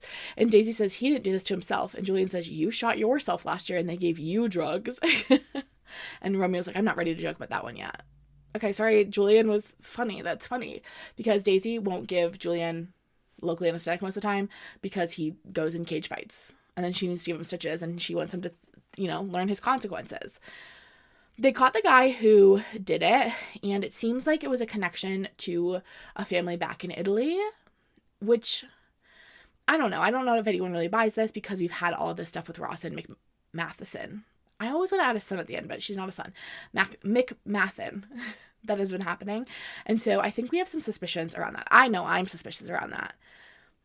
But they caught the man who did it, and he's directly connected to like a enemy from Italy. Daisy finishes up with Romeo and she says, Julian, what does this mean? And Julian says, for you, triple security. No complaints, and anytime you leave this house or Christian's house, you need to be in full Kevlar. And Daisy's like, no. Yeah, and Julian's like, yeah, Kevlar all around. And Daisy's like frustrated and she leaves. And Romeo goes, like, to be fair to her though, Kevlar is mad uncomfortable. I do like adore Rome. I adore all the boys. I think maybe Daisy should just have sister husbands. The next chapter we get from Daisy is from Daisy. I think it's like a couple days later after Romeo has moved in. It's the first time they are headed out since the Santino shooting, and more importantly, Daisy, the Christian Haites tape. The tape, And Daisy is in Kevlar. Christian refused, but Daisy, like she's supposed to, is in her little Kevlar. Christian can tell Daisy's upset in the car, and he's like, Daisy, what's the worst that could happen? And Daisy doesn't answer that the real answer is that like both of them get killed. Like clearly someone's out killing people, so dead would be the worst that could happen. And Daisy goes, what if a girl looks at you like she's seen you naked? Because also she is a little bit worried about like the gossip, the rumor mill post Vanna and Christian tape.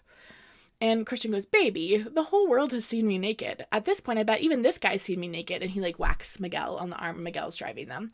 And Miguel goes, no comment. And in the footnote, Daisy says, but he did have many comments. And one of them was that he understood why I was so upset over our breakup now. So Miguel, like the rest of the world, has seen the tape, obviously. Clearly she's just like very nervous about the aftermath of the tape and what this will mean in their like public reputation. And Christian's like, we only need to be there for an hour. It's like a event that he's making like a PR appearance at that has something to do with like his life as an influencer. All of these girlies are influencers, and then we like don't learn much about that aspect of their life. So they just like occasionally do it. They're like such high up their influencers that they're not like hawking pills on their Instagram, I don't think. Maybe BJ is, but the rest of them, you know, just are like famous in a way where they have a PR person, and sometimes they like make brand agreements and they need to be like seen at certain events. The paparazzi are crazy when they get to the restaurant. Miguel shoves them out of the way so they can get inside, where Magnolia and Tara are like waiting at the window, like peering out. Magnolia hugs Daisy as soon as she gets inside, and Magnolia goes, was that horrible? London just loves a scandal. And then Magnolia compliments Daisy's outfit, which is just actually Magnolia complimenting her own work, because she made Daisy download this app in which Magnolia planned all of her outfits, all of Daisy's outfits for her, for every single event on her calendar. And Daisy, in the footnotes, is like, I don't know how she got access to my calendar. And when I brought it up, Magnolia just like laughed. Babe, we should probably look into that. That's crazy. But I also love it for her. It does seem like a security threat that like a rando girly could get access to your calendar, but I'm glad it's happened. They're eating dinner, everyone's staring at them, but like no one is brave enough to come up to the table, so it's like manageable. And Daisy thinks to herself, I reluctantly admit to myself how much I like the friends I found in these girls I used to hate. Meaning Magnolia and Tara. And Magnolia, as they're like sitting, they're at dinner with like everyone. BJ is there too, and I think Henry and Jonah. And Magnolia says, isn't that the sexy policeman you used to date? And Daisy turns around, and yeah, Tiller is in this club restaurant.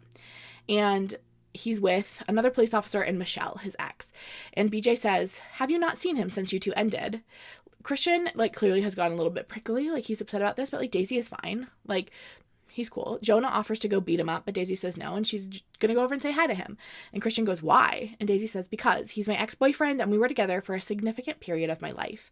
For the vast majority of it, he was very, very good to me. And you and Julian are very likely to run into issues with him in the future, and I don't think the idea of being on good terms with him is a terrible idea. Christian does not want her to, despite her reasoning, but Daisy does it anyway. She goes over, talks to Tills.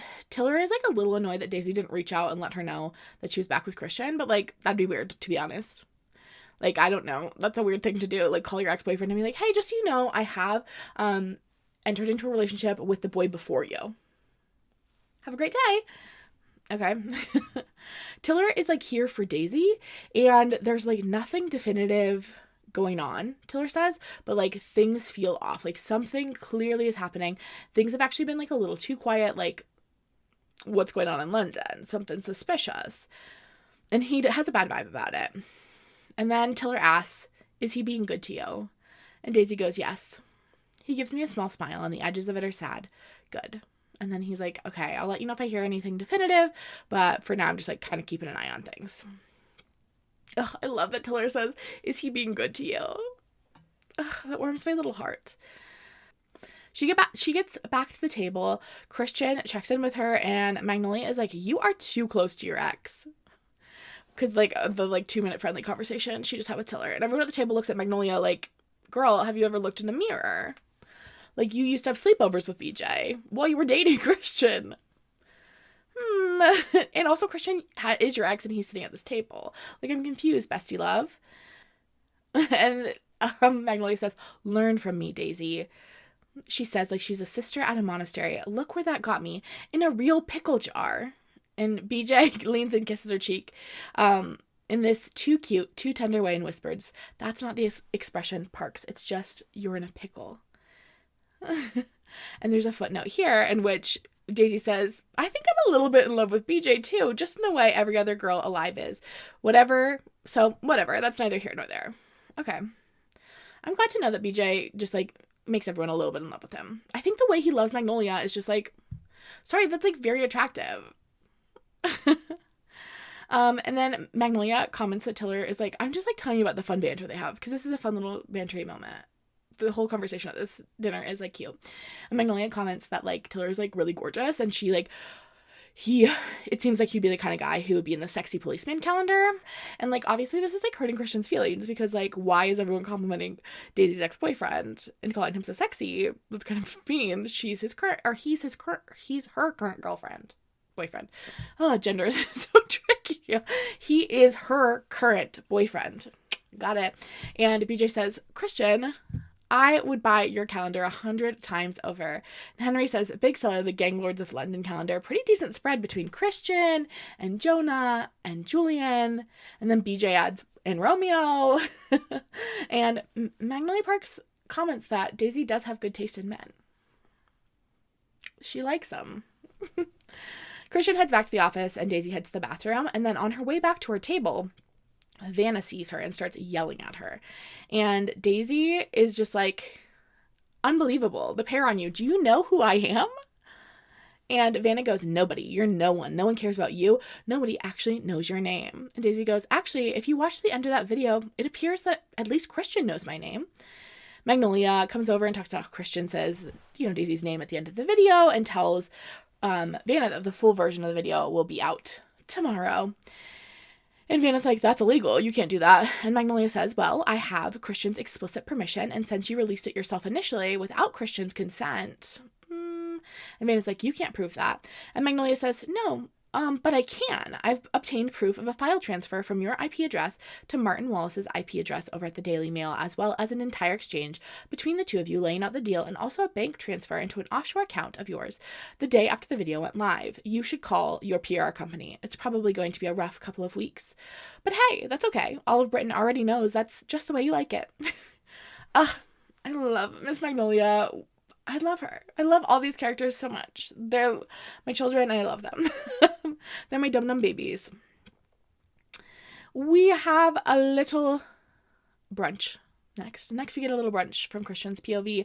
It's Sunday lunch at the Haites house, and Daisy loves these brunches. She loves coming over because she didn't get to do these like Sunday lunches, these like big family things when she was growing up. Judd has come to lunch again, Dad Haites, and apparently he went out for a drink with Jonah at the pub the other night. Like, he is really trying to like integrate himself back into the real world. And Jonah said it was like kind of awkward. Like, it almost felt like a first date, all these like very like surface level questions, but like essentially their dad has like missed out on the last like 15 years of their lives. Callum is driving away as Daisy and Christian arrive. No one's sad about it. Christian in particular does not really like Callum, and particularly doesn't like having Callum around Daisy. I don't trust Callum as far as I can throw him. And I don't think I could throw him very far. They make some jokes about Christian's tape, which like Rebecca doesn't love and like bans them from. And Jonah's like, not gonna last. I can't not make jokes about it. Barnsey, who is okay. So Rebecca has like so many nicknames. So Rebecca Barnes, who is Christian and Jonah's mom, is the head of the Barnes crime family that like mostly is run by the boys. I mean, Rebecca is in charge, but the boys do like a lot of the work we see. And she goes by Barnsey. And I call her Bex. Did I have to give her another nickname? Probably not. But I love Bex. Anyway, Barnsey checks in to make sure that Romeo is healing up okay. Obviously, she heard about this as head of one of these other crime families. He's still staying at the Haites family and not leaving the house. He's like essentially on house arrest. And then Judd asks who Romeo is, and they explain that he's a Brambrilla and that he dated Daisy for a long time, and that Daisy was the one who pulled the bullet out of his arm. And Judd suggests that Daisy needs wine as the girl who saved Romeo's life, even though she didn't really, but like, okay, get the girl a glass of wine. She did work hard. And he offers to get it, but Rebecca is like, oh, I'll get it. I'm already up. Like, I'll go get it instead. And then they go back to chatting. They're chatting with Judd about like where he grew up.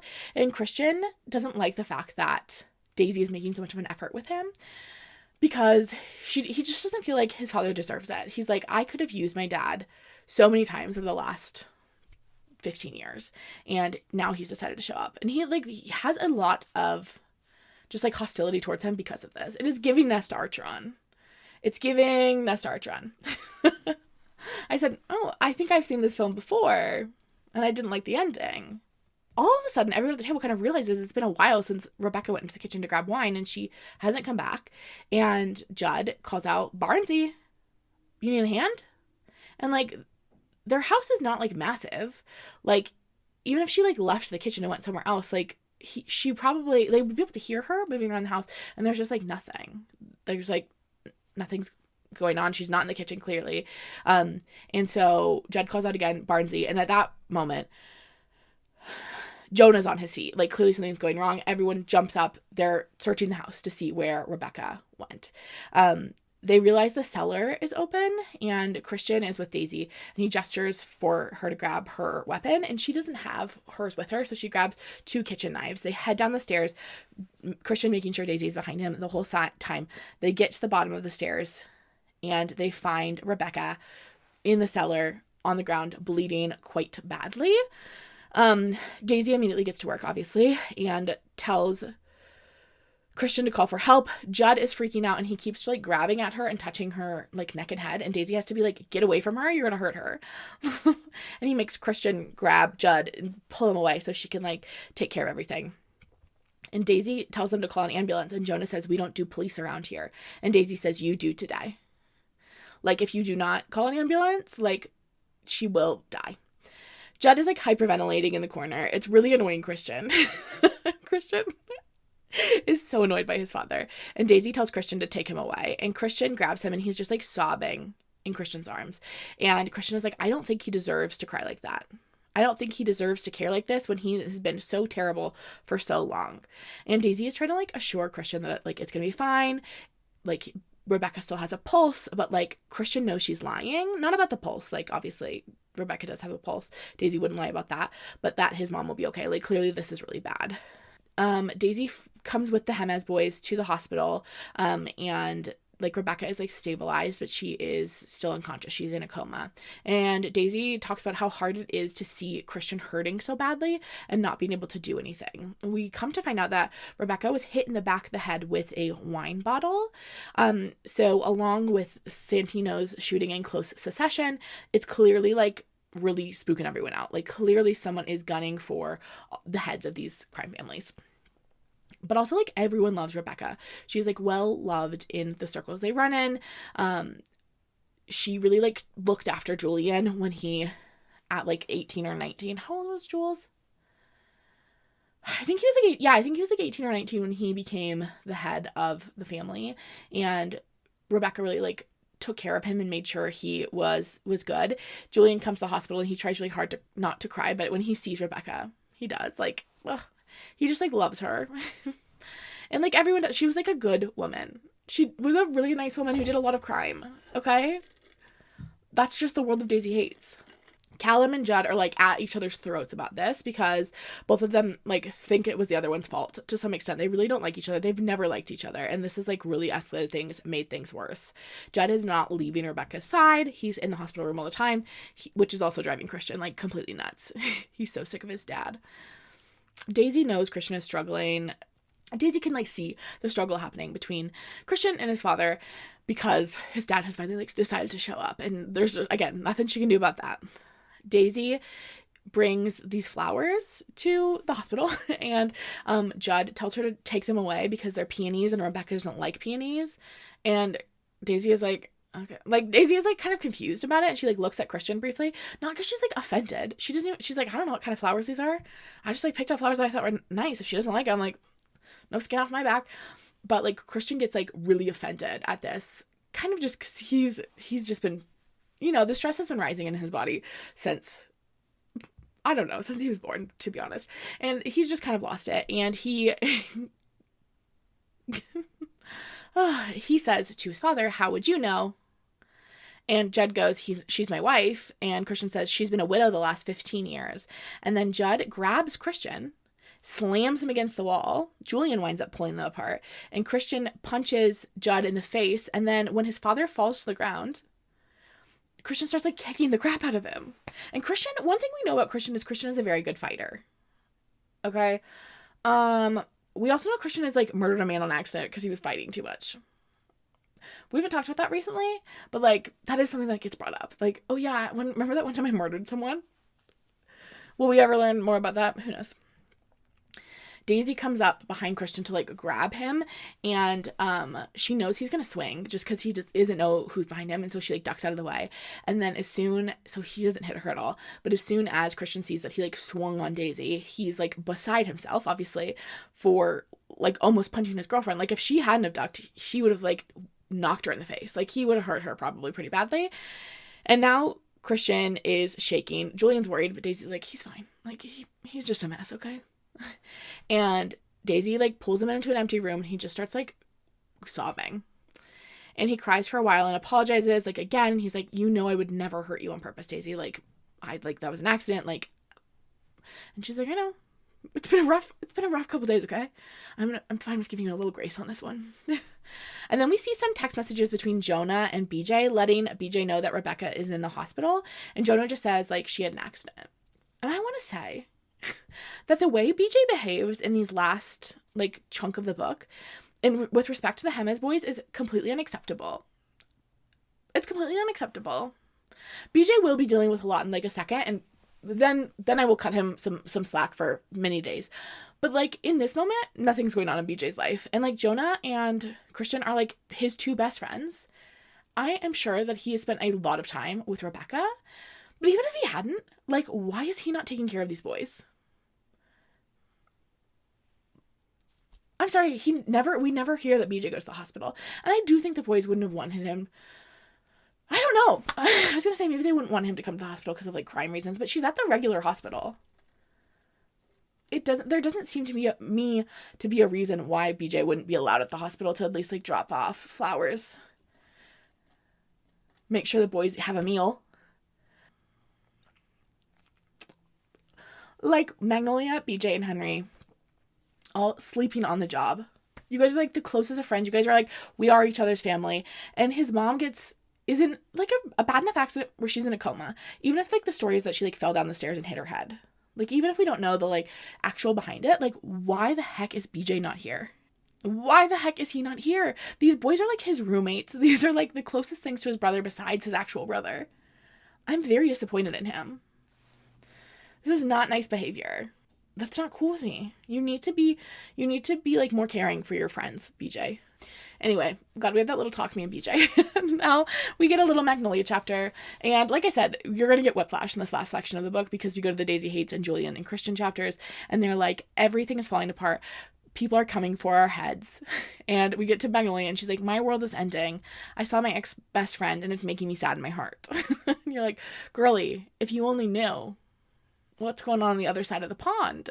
By the other side of the pond, I mean the other side of the street. Magnolia is still kind of like reeling from seeing Paley. It's been a few days now, but like it really rattled her because it made her kind of remember all of those feelings she felt in the immediate aftermath of finding out that Paley was the one who had slept with BJ, which like one of the biggest and one of the ones she like feels most strongly is this idea that she's like stupid, that she didn't see it, and like what an idiot for not noticing. Like putting the clues together. And she like really wants to forgive BJ, but she like doesn't know how when she still has all of these feelings around the incident that at this point happened 5 years ago, 4 years ago, like a while ago. And like, not that we can't have all those feelings, but like clearly we're not processing them. Clearly we haven't done really anything about them. She is supposed to go out to one of Christian's clubs tonight, and Tara's like, maybe you should stay home. Like, you seem to have been going through it for the last few days. But Magnolia feels like she owes it to Christian to, like, make an appearance because he asked them to. And it's the least they can do because of what has happened to his mom. They're like, we will not bring her flowers, but we will go to a club appearance. Okay. We understand the necessity. She's been avoiding BJ since she saw Paley as well. Just, like, I think she's really having a hard time reconciling, like, the BJ who did that to her 4 or 5 years ago and the current BJ. And, like, how does she have both of them and how are both of them one person? And also, like, this BJ is a different person. Like, he has done work to make himself better. Anyway, Henry picks her up. They arrive at the club. BJ is the first to see her, and she can tell that he's nervous because of the way they left things. And Magnolia hates that, so she tries to, like, put on a good face. She goes and she talks to Henry over at the bar, and she's chatting with Henry for just a couple minutes when Julian comes over, and he sends Henry away, and then he goes, what the hell is going on with you two? And Magnolia goes, you know what they say, strike while the iron is tepid. And Julian goes, he just told me that you guys are just friends. And Magnolia goes, it's a loose term. And Julian says, I didn't stop having the best sleepovers of my life, so you could go off and be friends with Valentine. You deserve more than that, Parks. Magnolia goes, you don't like me, remember? You never have. Relieved to be rid of me. I love him. I think I've done a bad job of showing him that. And Jules goes, look at you. That stupid face you've got. Who's not with you if they can be? I'm serious, Tiggs. What is he playing at? And Magnolia goes, I don't know. And Julian is like, I know he makes you go starry-eyed. But Parks, honestly, if he loves you how he says he does, why the hell isn't he with you? And she is like upset by this. It's like, because yeah, it's something that she's been like wondering herself, to be honest. And so she's like ready to cry, and she like runs off, not like runs off, but she's like, excuse me. And she goes to Christian's office because she knows the code, which is 6969, obviously. And she like plans to have herself a little cry. Okay. But BJ runs in right after her. And he's like, what did Julian say to you? And Magnolia's like, nothing. But obviously BJ doesn't believe her because she's like on the verge of tears in Christian's office by herself. Magnolia says, like, I'm like just so over being your friend. Like, it's stupid and it's just because you're not ready to commit to me. And BJ is like, that's not true. Like, what did he tell you? Like, you don't believe that? It's just what Julian said to you. You're the only thing that I've ever been committed to in my entire life. Like, I don't know how to not be committed to you. Magnolia goes, then what are we waiting for? I said I'll forgive you. I said I'll trust you. And BJ goes, yeah, but the thing is, Parks, I don't trust you. It's not just about you and you being able to trust me, which you don't, by the way, obviously. I don't trust you either. You left. You said you loved me. You said you forgave me. We said that was it. That was it. That was it for me. I was done. Game over. Done sleeping around. Done playing the games. All the BS with the girls and the parties and the drugs. I was done with it all. And then you left. And Magnolia goes, because I couldn't look at you when I found out the whole truth. And BJ goes, I know, Parks. I get it. I get why you left. But when I said it, that it was it for me, I meant it. And I thought you meant it too. But you left. And Magnolia thinks, he looks so sad, the kind where it crushes me to think that I caused it. And it occurred to me for the first time ever that there are two betrayed people in this room. He bites down on his bottom lip. You're not the only one here whose trust has been broken, Magnolia. And Magnolia goes, well, it's not the same. What I did and what you did are not the same. And BJ goes, yeah, what you did is worse because I slept with Paley once and you've dated my best friend, my childhood hero. And then to round it out, you dated my nemesis. And Magnolia goes, Julian, he's not your... BJ, you're being a little dramatic here. He's not your nemesis. Which, like, he's not. Julian and BJ were, like, you know, friend of a friend. His nemesis. Bless his sweetheart. And BJ goes, I love you, but I don't trust you. Ooh. And then Magnolia is really upset, but she, like, and BJ reaches out to, like, comfort her, but she's like, do not touch me. And she gets up and leaves, and he doesn't stop her. We go back in time just a minute to see this whole night play out from Julian's perspective. Julian has been really rattled by Barnsley's attack. He's been thinking a lot about Judd and Rebecca in particular and how upset Christian has been about it, but also how in love Bex and Judd had been and how Judd had wasted so much time with his wife. How he had wasted 15 years. He'd been like, and now he's like back in it for like 3 weeks and his wife might be gone. And like, what a silly thing to waste that time. He heads out to one of Jonah's clubs and we get the conversation. We get his perspective and we get the conversation between him and BJ. So he actually winds up talking to BJ first before he goes and talks to Magnolia. BJ asks him about how the Haites boys and how they're doing. And Julian says they're doing well. He like went to the hospital and saw them today. And BJ asks about Barnsley's and Julian is like, she's really not okay. And BJ wants to help, but there's like nothing he can do because he knows that there's some sort of connection to organized crime. I don't know, BJ. You need to be showing up for your friends. You can't like heal Barnes. Okay? You can't heal Rebecca. Got that. No big deal. But like you could show up with some soup. I don't need you to make it. You could go buy it at the store. You could bring the boys an outfit. Magnolia would love to pick out outfits for the boys. Bring them by. Like, I just feel like he could be doing a little something just to, like, show up for these guys. His true best friends in his life. I just feel like he's being a slacker. Anyway, and then Julian goes, hey, what's the deal with you and Magnolia? Why aren't you with her? And BJ says, we're just going to be friends for the minute. We're just figuring it out. And Julian thinks this. Bit pissed about it, really. I glance over at Valentine. Feels like he looked a gift horse in the mouth. I handed her back to you on a silver platter, and you're figuring it out? Figuring what out? She's it. That's all that matters, her. So F him. He's an absolute idiot who grew up with everything handed to him, so all he wants with her is the chase. But I want her. Then we get the Julian and Magnolia conversation, and Julian was about to follow Magnolia into that office if he hadn't seen BJ do it. And Henry comes up to Julian after we watch the BJ and Magnolia run off to the office together, and Henry goes, "What are you playing at?" And Julian says, "I'm not playing at anything." And then Julian asks Henry about Tara, because now he's in a pissy mood. He wants to poke the bear. Things are still messy there. It seemed like things were starting to resolve, maybe with a love triangle between Henry and Tara and Jonah. But then with Rebecca's attack, Tara didn't want to break up with Jonah. And so things are just stuck again. Julian is he's just thinking about what Magnolia and BJ are up to in that office. And he knows what he would be doing if he was in that office with Magnolia.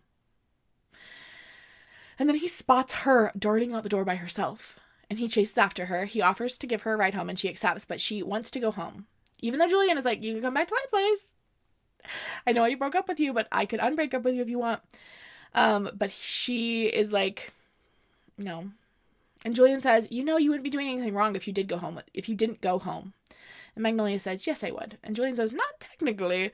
Magnolia says, "Just in all the ways that matter."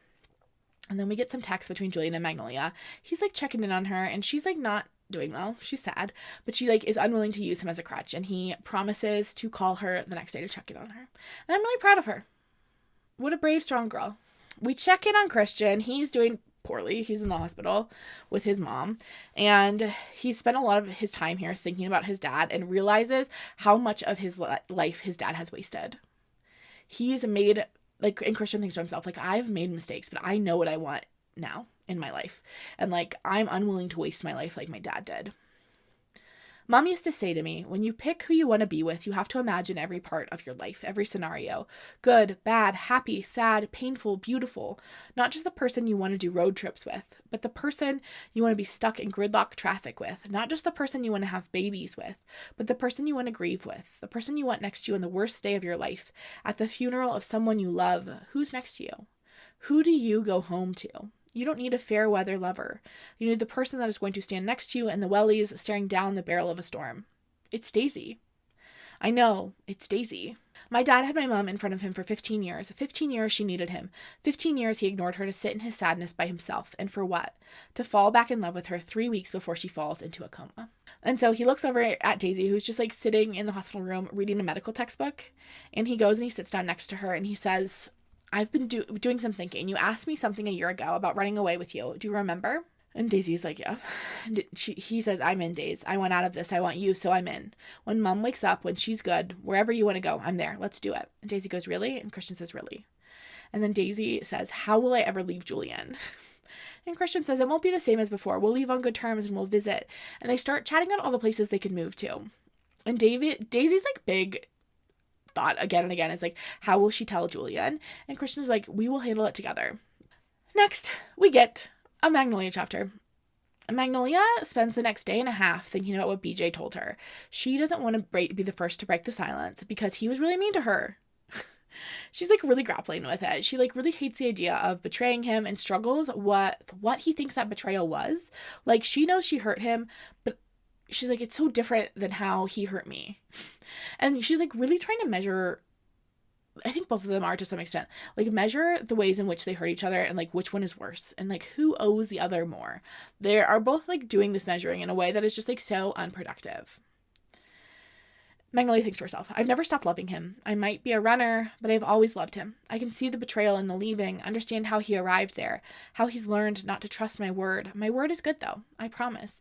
I will love BJ Valentine until I die, irreversibly. But he can't promise he won't hurt me, so I don't know how I promise I'll stay." She is in the car with Bridget. She's driving around. Magnolia's driver is on vacation this week. He's on his annual leave. And so Magnolia's driving herself. She hates it. She just is I should sell all my cars and make BG drive me everywhere because I hate driving. And she offered to pick up Bridget from lunch because Bridget never utilizes her driver. And they're kind of like recapping the BJ situation, and Magnolia is explaining to Bridget that BJ doesn't trust her. And Bridget's like, yeah, because you leave all the time. And Magnolia's like, how did you know that it was his problem? And Bridget's like, okay, we've been talking about this at our weekly lunches for weeks now. Like, I'm proud of him for like kind of tackling it, for like bringing it up. And Magnolia's like, could you tone down the enthusiasm, please? My relationship is falling apart again. And Bridget says, Magnolia, it's not that big of a deal. It's fixable. You just have to stay. That's all he needs from you. You know you're in that insane, undoable way. You're always going to be. Just keep staying. And Magnolia goes, even when, and Bridget just cuts her off. Even when anything, there's nothing you could put at the end of that sentence that would warrant you leaving. This is what it is, Magnolia. Loving him no matter what. You two have to do the loving each other. You two have the loving each other apart down pat. The rest of it is just showing up and not running away and not sleeping with gang lords, etc., etc.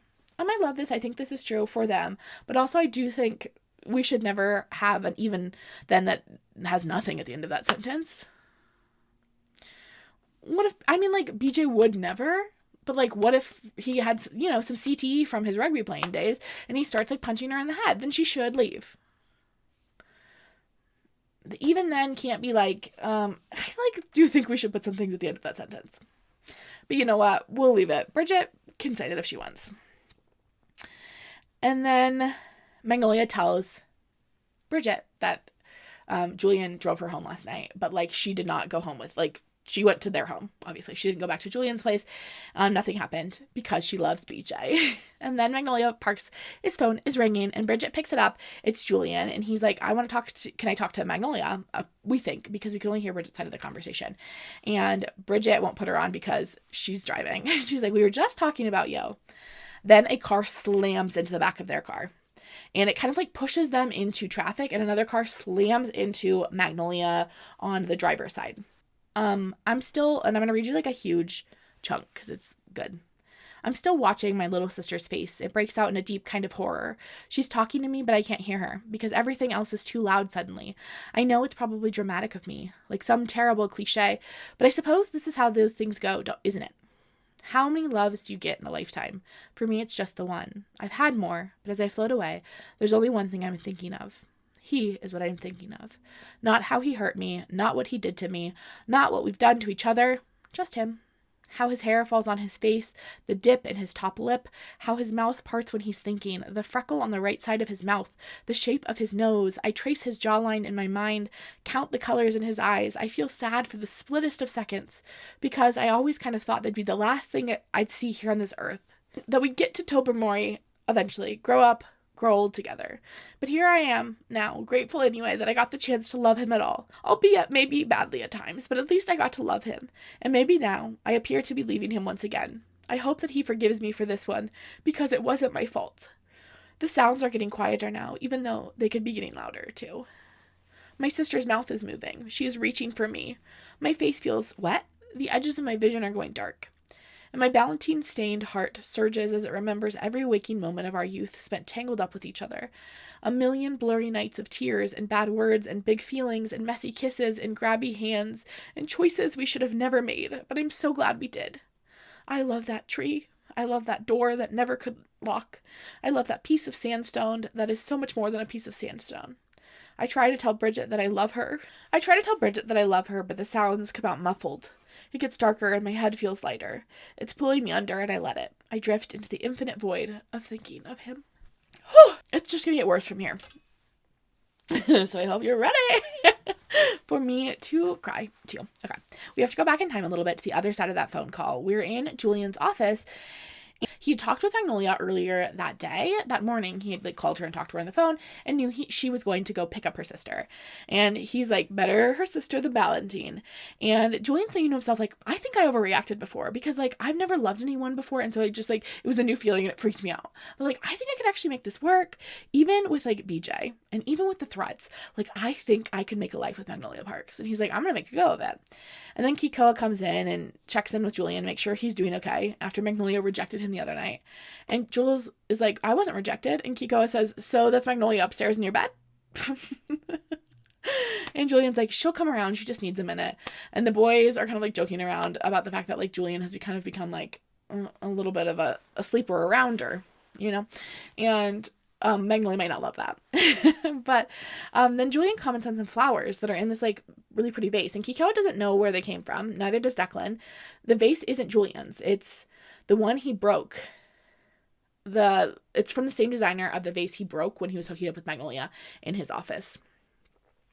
And the boys are trying to identify what type of flowers they are when Declan goes, "They're magnolias."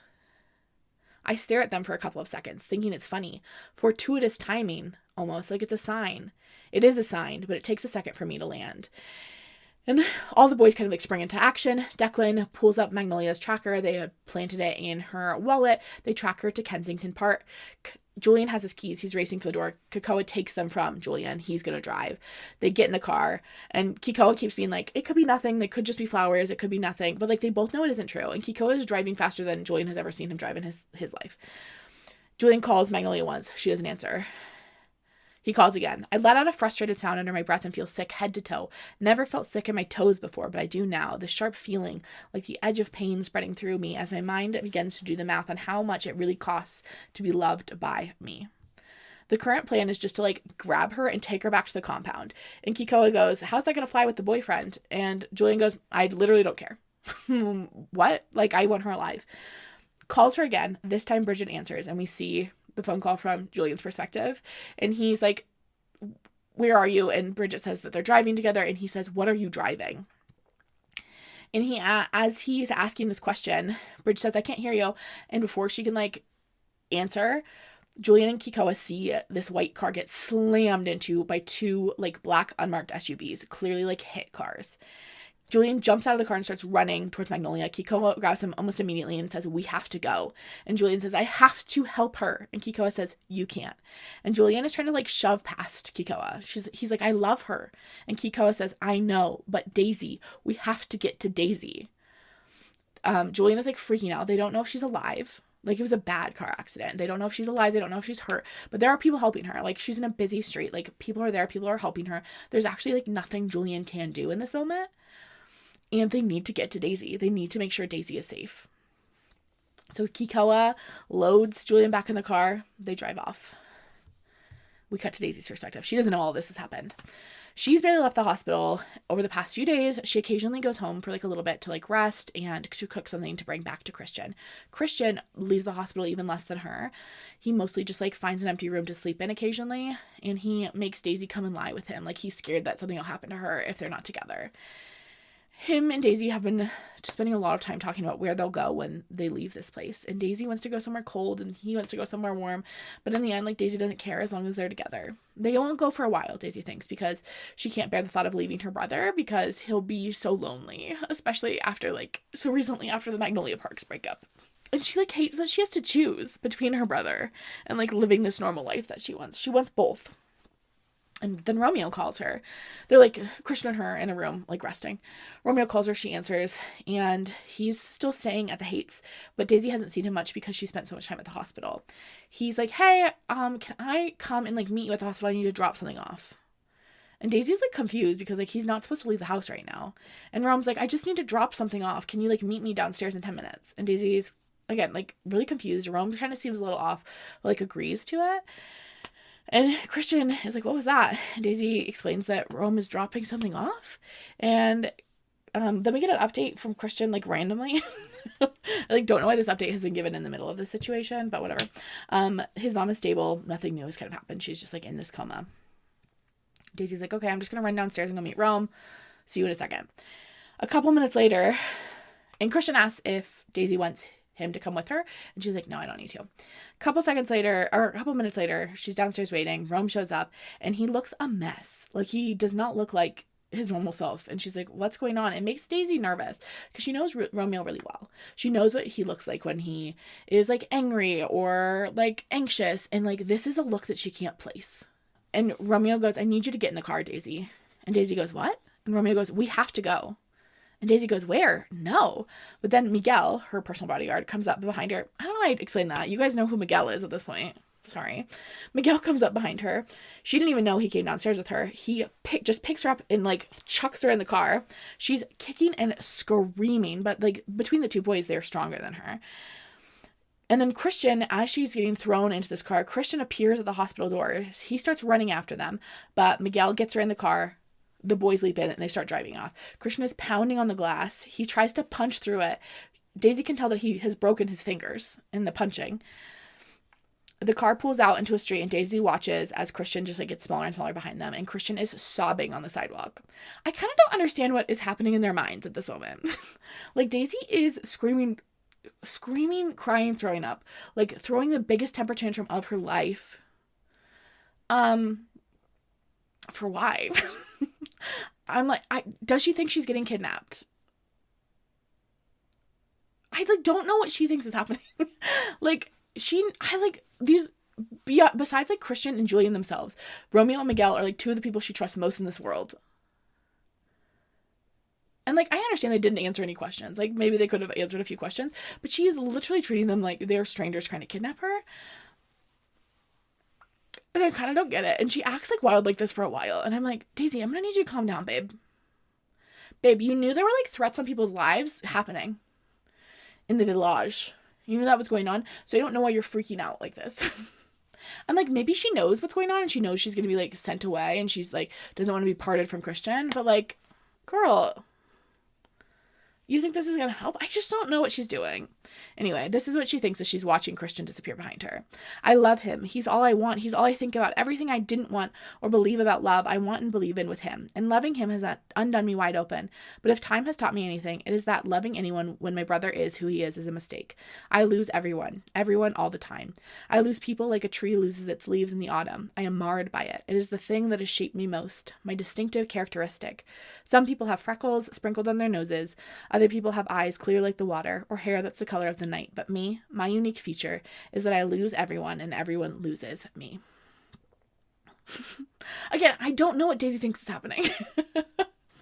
Like, even if they need to go into hiding for like a few months for safety reasons, does she think she's gonna have to leave forever and ever?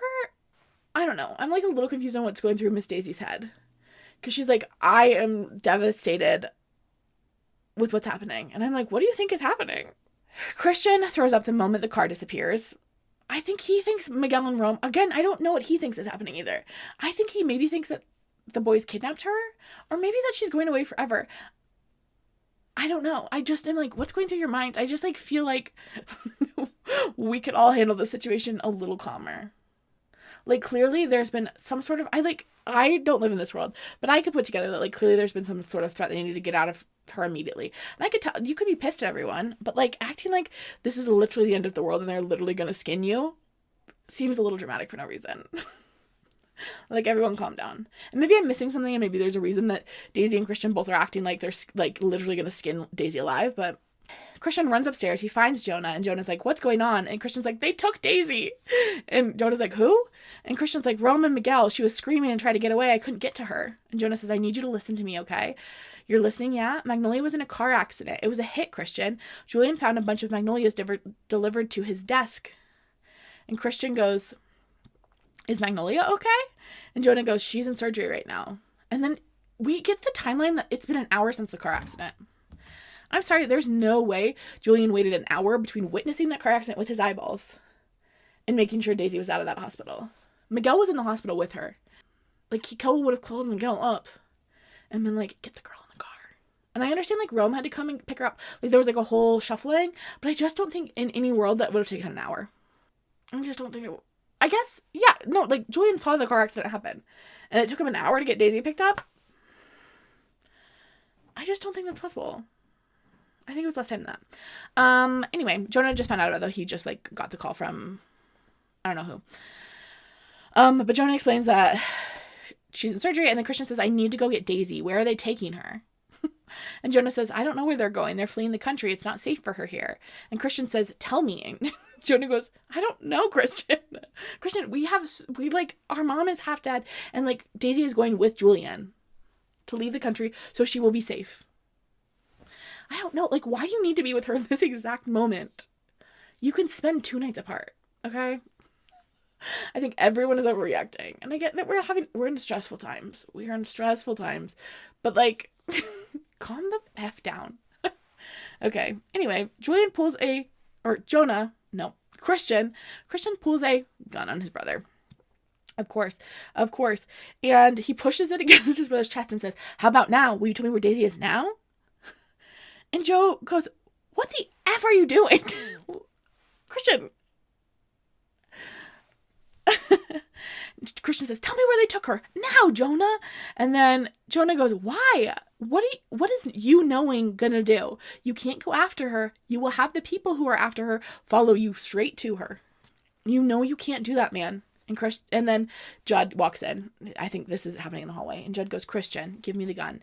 And Christian drops the gun in his dad's hands, who then like empties the magazine. And then Christian like collapses into his dad's arms and just like starts sobbing as his dad like hugs him. It's been a bad week for Christian, okay? Swap over to BJ's perspective for a second. BJ gets a call about Magnolia's accident while he's at home with Henry. They're like literally playing Grand Theft Auto. And the hospital calls him because, of course, he's Magnolia's emergency contact. And the first thing he thinks is, I haven't spoken to her in nearly 2 days to make a point. And for what? To tell her without telling her that she hurt me? To hurt her back? And she's in this horrific car accident. Like, it was a bad car accident. She's like pretty injured. And he gets off the phone and he's just like non-functional. And luckily Henry has got enough sense to like get them out the door and starts driving them to like the right hospital. Henry calls the boys and Tara to let them know what happened. And BJ knows he should call Magnolia's family.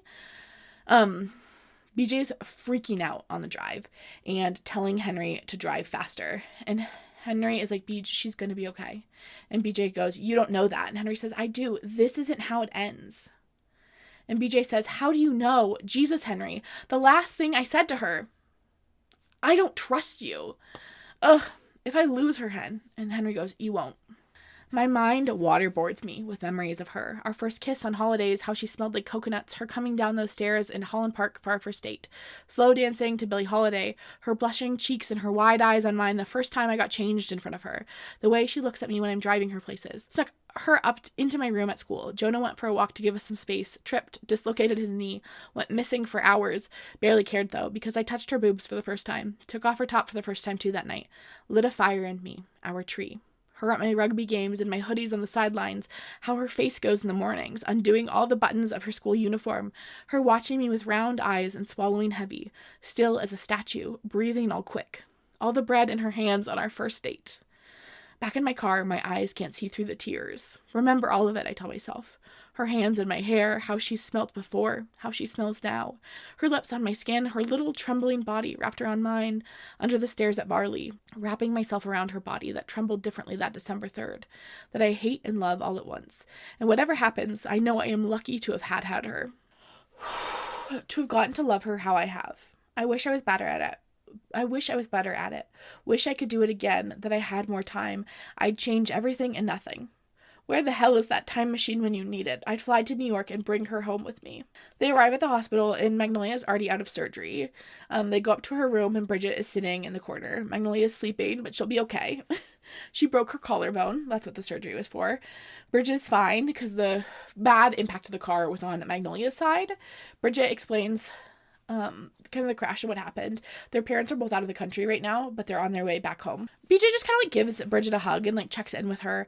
She's really shaken up, but overall fine. It was just like a bump on her head and a couple of scratches, but she's still wearing everything that she was wearing in the car accident, which I'm sure is like quite messy at this point.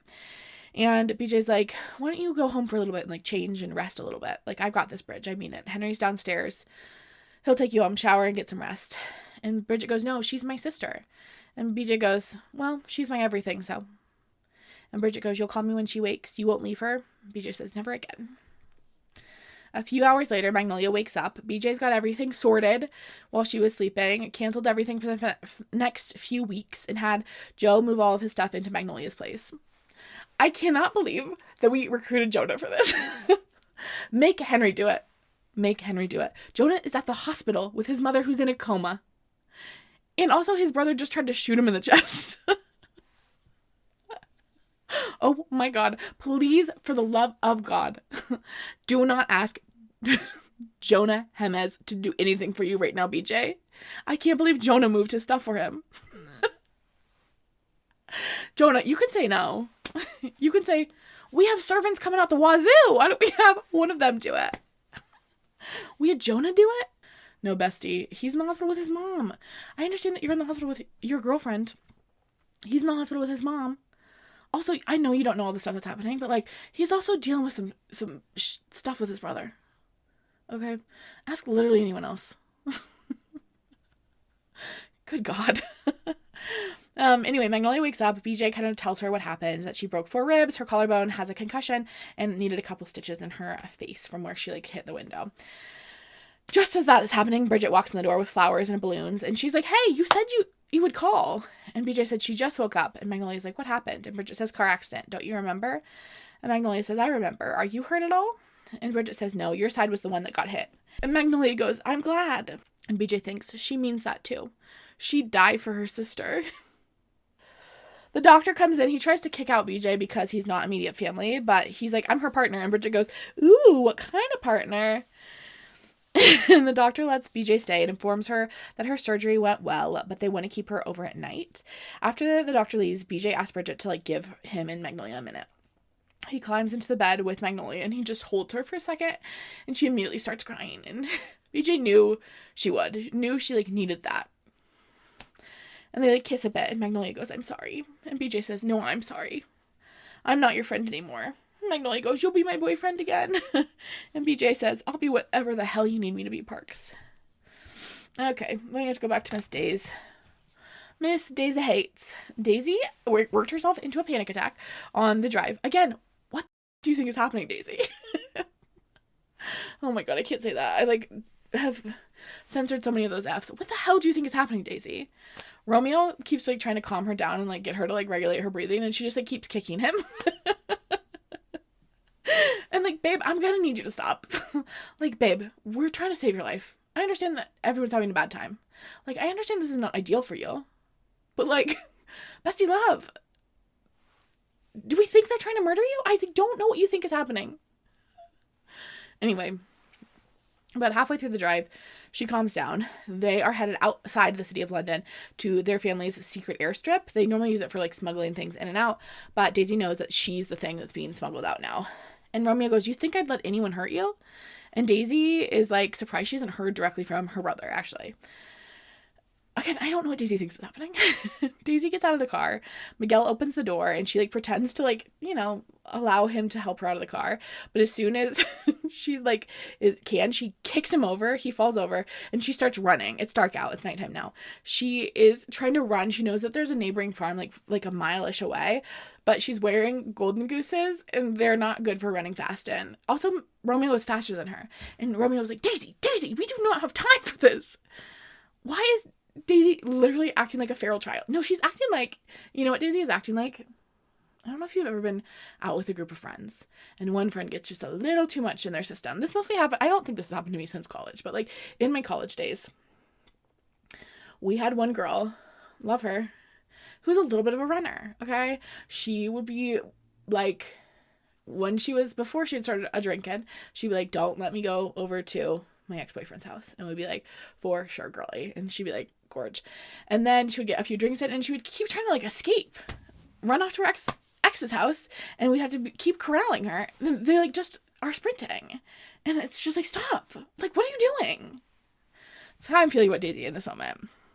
Romeo's faster than her. He gets in front of her. He winds up like tackling her to the ground. Daisy's like punching and kicking him. Romeo's just trying to like hold her. He's like trying not to hurt Daisy, obviously. And and then Romeo was like, stop, we do not have time for this. Get up. He tries to pull her up, but she kicks him again. And so now he is like pissed. Now he's like literally no one is having a fun day, Daisy. None of us are like, this would be a fun time to kidnap Daisy. Okay.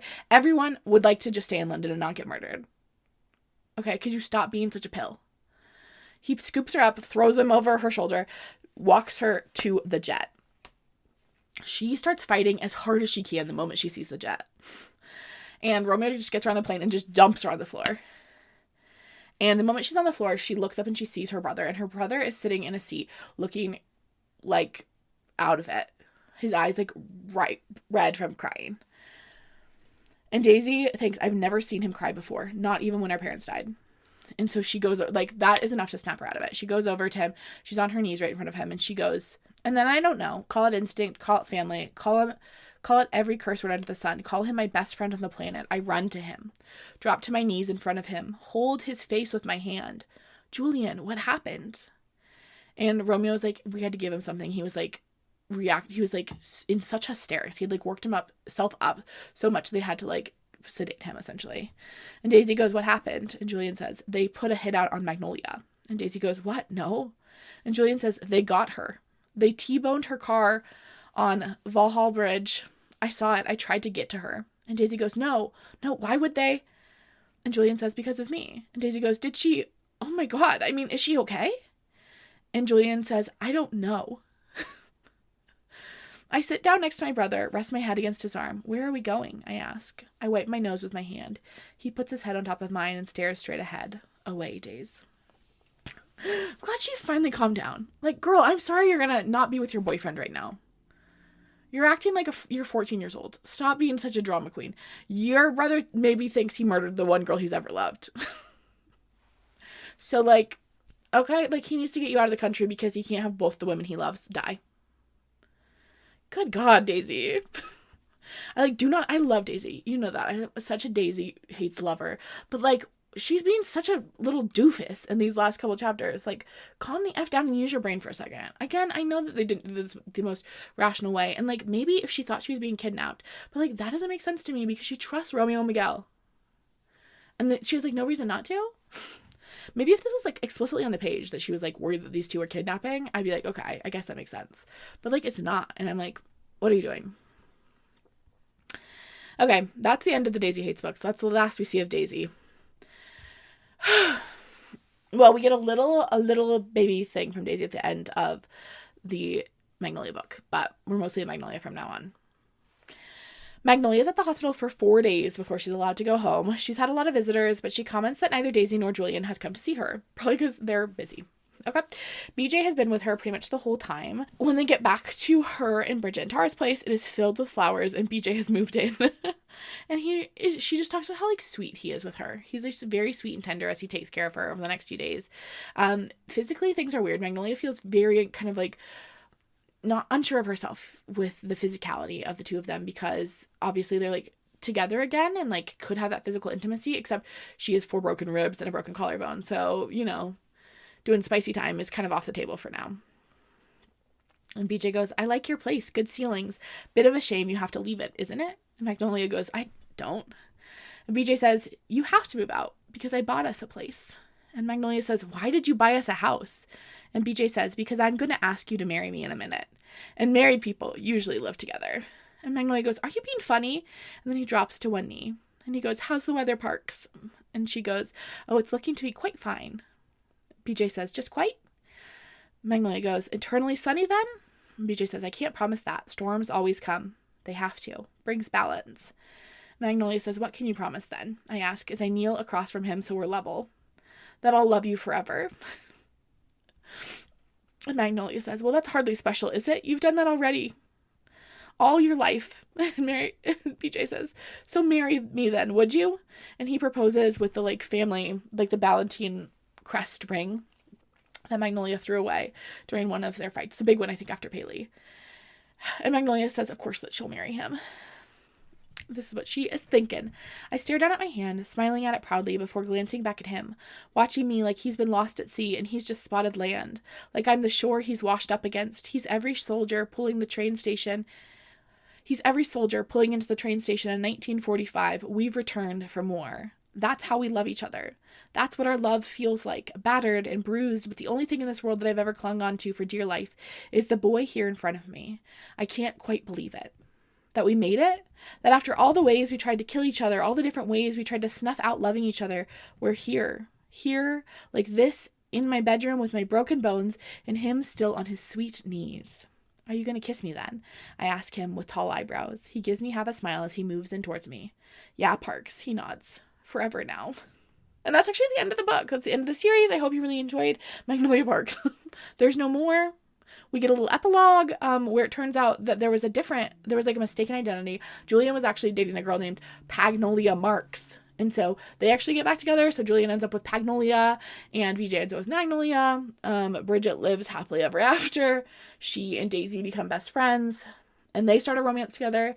That would have been ideal. The only man good enough for Daisy Hates is Bridget Parks. Yay! How lovely. Just turn off this video. I know it looks like there's probably another 30 minutes left at the end here, but you could turn it off. Just kidding. Unfortunately, we're about to go to the bad place. We get a couple more nice chapters. There are a few more nice chapters, but then we go to the bad place and we stay in the bad place for the entire next book. So, okay. Who's excited? All right. The next chapter is from BJ's perspective. Asking her to marry me was the easiest thing I've ever done. Easiest decision I've ever made, if we're going to call it that. It was more like the undertow of the universe pulling me back to her. She thinks we're in the stars, but I think she's the current of everything and I'm always just drifting. Floating home to her. Sorry, annoying, I know, but you know me. I love her too much, and a nautical metaphor always seems to be on the horizon. They're doing a little dinner with the full box set and both of their families. Everyone kind of thinks it's just like a celebration of the fact that BJ and Magnolia are back together, but it's actually an engagement party. Neither of them have told anyone. Not Jonah, not Bridget, not Henry, no one. So it's a big surprise. And Magnolia, it's like before the party. Magnolia's in a bad mood because she has to wear a sling because her collarbone is broken. And none of her outfits look good with her sling. And she's like, BJ Valentine, I can't believe you decided to propose to me while I have all these broken bones. And he's like, we could wait to tell everyone if you wanted. But she is like, no. And they're talking about whether they want a long or short engagement. And BJ wants to marry her, like, immediately. He says, I'll marry you tomorrow. But Magnolia's like, we can't get married tomorrow because Ellie Saab needs to make me a custom gown, and she certainly won't be ready tomorrow. And Magnolia really wants to get married in the summer. She wants to get married in June in London, and it's May right now, or almost May. And so they can't get married this June. It might have to be next June. But like, BJ is not interested in over a year long engagement. That's not cool with him. He wants to get married ASAP. They obviously can't hook up right now, and Magnolia's like taking it really hard. BJ comments on how like weird Magnolia is being. And it comes out that Magnolia is nervous about it because she's worried that BJ is not getting like his needs fulfilled, essentially. That he's going to wind up hooking up with someone else because Magnolia isn't available to him. And he says to her, listen, we both did terrible things to each other when we were trying to work out how to get back to each other. I know I cheated on you, but remember, that wasn't about you. That was about me. But every other girl I've ever been with has been about you. Because I missed you, because I wanted you, or because you were gone. Because you were sleeping with Tom England, or you flirted with a bartender. Sleeping around for me, for the vast majority of my life, has been about you. And Magnolia goes, I'm codependent. And when you cheated on me, I filled the void with other men. BJ's like, okay, yeah. And she's like, I thought we were doing confessions. And BJ goes, just try to love me from now on. And Magnolia says, Baxter James Ballantine, you listen to me. I have, over time, tangled my heart up with other people's, but I have, since I met you, deliberately knotted ours together. I never loved anyone how I love you, and I never will. I've known that all along. Then she makes a little comment on BJ's outfit, because he's trying to wear, I think, jeans and Vans to their engagement party. And she's in like a taffeta orange gown. She's wearing orange to throw them off because BJ's like, shouldn't you be in white? And she's like, yeah, I want to throw them off. I'm going to trick them. And then BJ pulls out a ring box. And Magnolia's like, I don't want another ring. She loves having on the Ballantine family crest. Like, this has been her ring since they were teens. And she like loves it. And BJ says, listen, I'm not running the risk that 15 years from now, you throwing in my face that I never bought you diamonds in the middle of an argument because I forgot to pick up milk on the way home. And Magnolia goes, what happens to you and I in the next 15 years that we devolve so heavily that we are forced to buy our own milk? But then he opens the box and he shows her the ring, and it is her dream engagement ring, obviously, because he looked at her Pinterest board. It is like 3 cushion cut diamonds right next to each other, 3 carats, obviously like perfect clarity and color. But she doesn't want to take the Valentine ring off. He convinces her though. And then Magnolia goes, how did you get it made so fast? You only asked me yesterday. And BJ says, I called the boys at Harry Winston on December 6th. Mind you, it's April. As soon as you said you were staying in London, I've been carrying it around in my pocket since Christmas. It was always going to be you, Parks. Just a matter of time. It's actually maybe like clinically insane that he had a whole ass other girlfriend while he had an engagement ring for Magnolia in his pocket. Like, bestie, you didn't break up with Jordan and you had an engagement ring for Magnolia? That's crazy person behavior. I mean, I guess that's how they be. Like, what did I expect from them? Anyway, they get to the restaurant. They've rented out the whole place just so they can like have no eyes on them. Not because there's so many people there, but just because they want to be alone celebrating this moment. Christian isn't there, which is like a little weird. What's going on? But we won't know. We will never know. They walk in the room. Bridget clocks the ring immediately. And she gives Magnolia a big hug, which is, not smart because Magnolia does have broken ribs. But, what are you going to do? Everyone is screaming. BJ's mom is so excited. Jonah kisses BJ on the mouth and tells him about effing time. Like, everyone is just, like, thrilled to death about this, too. Dad Valentine goes and orders the nicest bottle of champagne they have. The girlies are fawning over Magnolia's ring. Marcelly comes up to BJ and says, "You didn't ask for permission." Marcelly, what is your issue? And Harley says, "That's actually not true, love. He asked me when he was 17. And then Harley recounts the story of walking in on BJ and Magnolia on vacation while they were, like, hooking up. And Harley had to talk with BJ afterwards, tried to scare him off. And like, what are you doing with my daughter? And if I ever see you touch her again, And then BJ said, "Sorry, but I'm going to touch her forever, sir." And Harley said, "Will you now?" And BJ said, "I'm going to marry her if you let me." And Harley was like, "Is that you asking me?" And BJ says, "I suppose it is." And Harley, now in the present, says, "I'm glad you finally asked her. Took you long enough." And then Hamish, Valentine, comes over at the end of the night. And Dad said, "You played for keeps." And BJ said, "Told you I would." And Dad also says, "It's been a long time coming." Like, the Taylor Swift fans. Do you know what I'm talking about? Or do I sound like an insane person? You know what I'm talking about, right? "It's been a long time coming." And then, "My name is Taylor. And I was born in 1989. Magnolia chapter. They are over at the new house. It is a cute little $16.5 million or 16.5 million pound house, 4-bedroom apartment. Bridget keeps saying that Magnolia can't call it cute because it's 16.5 million pounds, but Magnolia will. Magnolia loves it. She really loves it. Henry and Bridget are over getting the tour of the place, and Henry asks if he can live with them, and Magnolia's like, "Sure." At the same time, BJ says no. He doesn't want to live with his brother and his wife. And Bridget asks where Christian was last night since he wasn't at the engagement party, and BJ isn't sure, but he knows something happened with him and Daisy. They didn't break up, but BJ won't say more, and Magnolia is kind of reading that he knows a little bit more than he's saying. And Henry says, "Christian sends his love. Can't wait to celebrate soon." And then the boys, not really wanting to deal with this conversation, they head outside, leaving Bridget and Magnolia inside.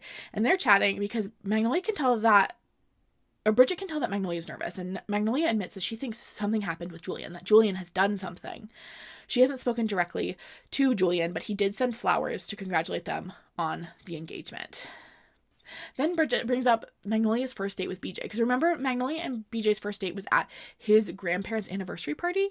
And I guess Bridget had been there too. And Bridget had worn Skechers. And Magnolia had been kind of berating her for wearing Skechers because they're not appropriate. And she shouldn't wear them. And BJ said that Bridget was the kind of girl who could wear whatever she wanted.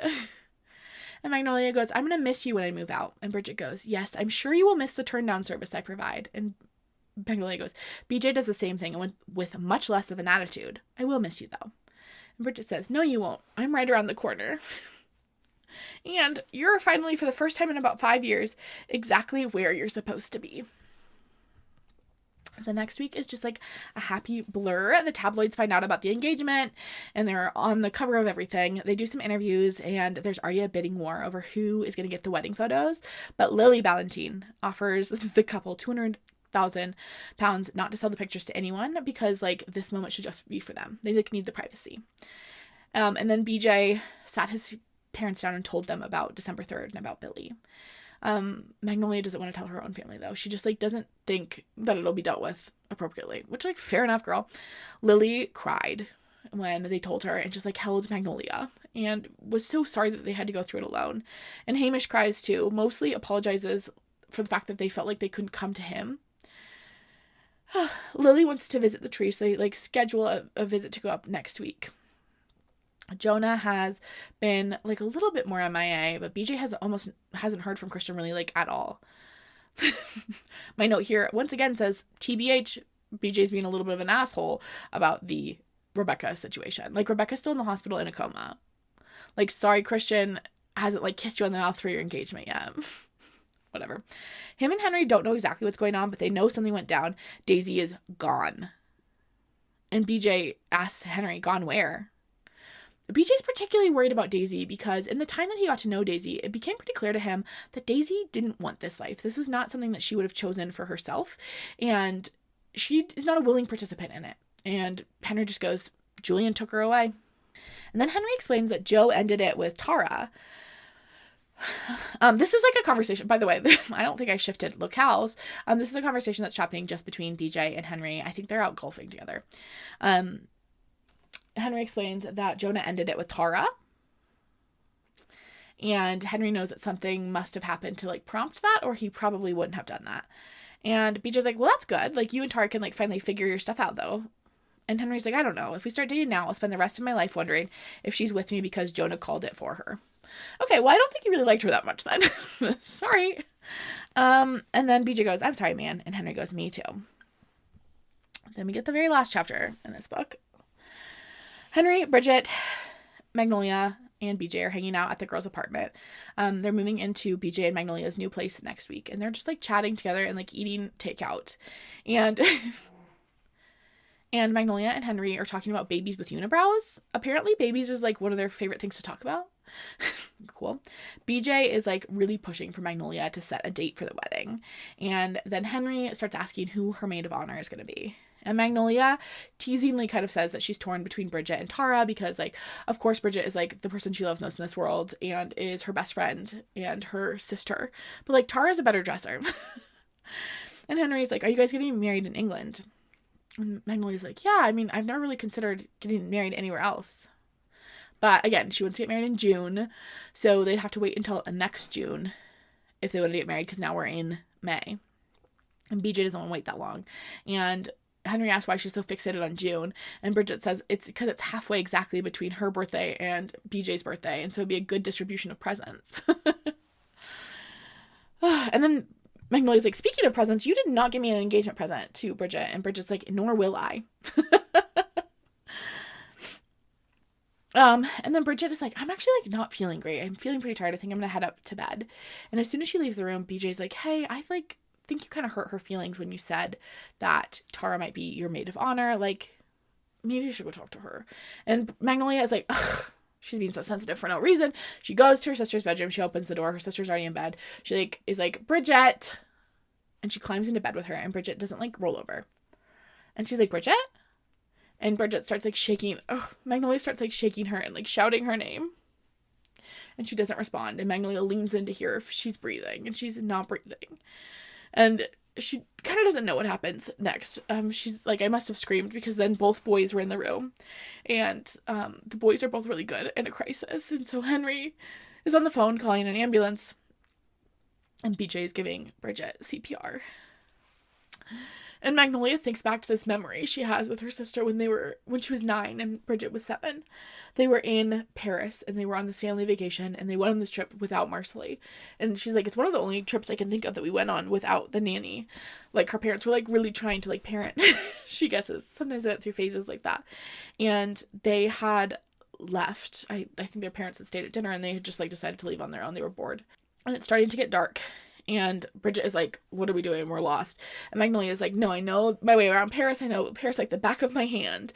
But Bridget is freaking out because like they're in a foreign country and it's getting dark out. And they stumble into a Celine. And Bridget goes, why do you like clothes? They're just clothes. And Magnolia goes, because they're beautiful. And when you wear them, you turn beautiful too. And Bridget says, you don't need them to be beautiful. And they go inside because Magnolia's like, I promised to buy you something. And Bridget's like, you don't have money. And Magnolia's like, I stole Harley's credit card. And Bridget's like, Harley doesn't like when you call him that. Anyway, they go inside. Magnolia grabs a bunch of dresses and then brings them up to the sales person and is like, I would like these in my size. And she's like, what are you guys doing? You guys are children. Where is your parents? And Magnolia's like, we're orphans. And the woman says, orphans who wear Dolce & Gabbana? And Magnolia kind of explains it's her father's credit card, but he will not even be mad because he probably won't even notice. And so the woman does like sell her the outfits.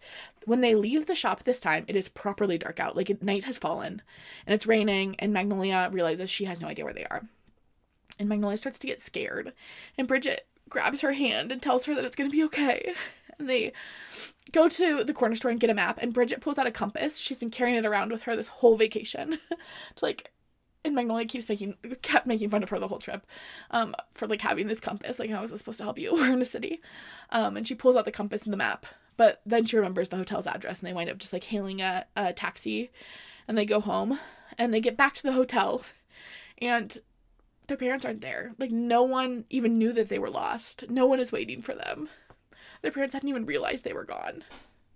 We gave ourselves showers and got into robes that were too big for us and climbed into the same bed, even though we each had one. We ordered up room service and watched Cheaper by the Dozen and secretly wished we lived in a family as big and as poor as theirs.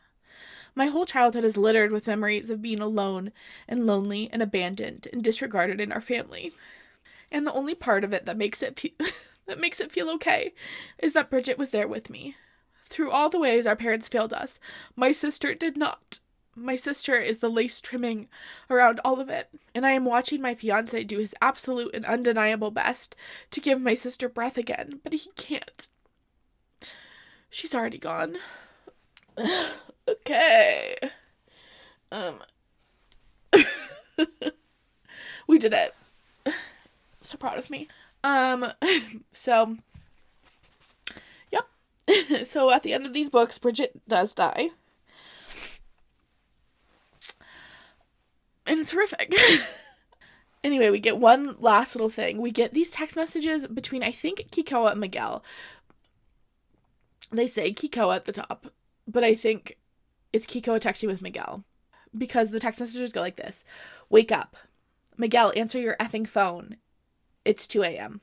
Jules is shot in London. Give me her address. Effing now, Miguel. Whose address? I don't know. I think we get a screenshot of the address too. I don't know if it's supposed to be, I assume it's Daisy's address. We're recording on my laptop camera because I like literally have 30 seconds left and my camera memory card filled up. But anyway, we don't know what happened. It's so frustrating. I am not pressuring. I'm like, Jessa Hastings has made it clear she does not want pressure for the next book. I'm just like eagerly awaiting the next book, okay? And if you are going in Jessa's DMs and saying things that making her not write this book, I'll come to your house, find your favorite book. I'm gonna be like, oh my god, what's your favorite book? Like your favorite book that you own, like the coolest special edition, show me. And then I'm gonna take it from you and I'm gonna put it in the toilet. Okay? I'm going to give your favorite book a swirly if you're one of the people in Jessa Hastings' comments that are making the Daisy Hates book delayed. Because I need the next book. Because I need to know what the heck is happening with Daisy. Because I'm scared. I'm scared for Daisy and Jules. Anyway, we don't know what happened to them. They leave. They flee the country. I think something with Christian happens. We do get like some hints and things. There's one line in the Georgia. Okay, I'm going to spoil Into the Dark real quick. We do see Julian really quick in that book. Is that really a spoiler? I don't know. We see Julian briefly in Into the Dark. But we don't actually get a lot of information about what is happening with the Haites in Into the Dark. And we get one line in The Conditions of Will that was like, did you hear what happened to Daisy? No, I didn't, Georgia. Tell me what happened to Daisy. Anyway, I need to know as soon as possible what's going on with Julian and Daisy. I'm terrified for them. After the Bridget death, I'm like, Jessa's capable of anything. We better watch ourselves. I am terrified she's gonna kill off Julian.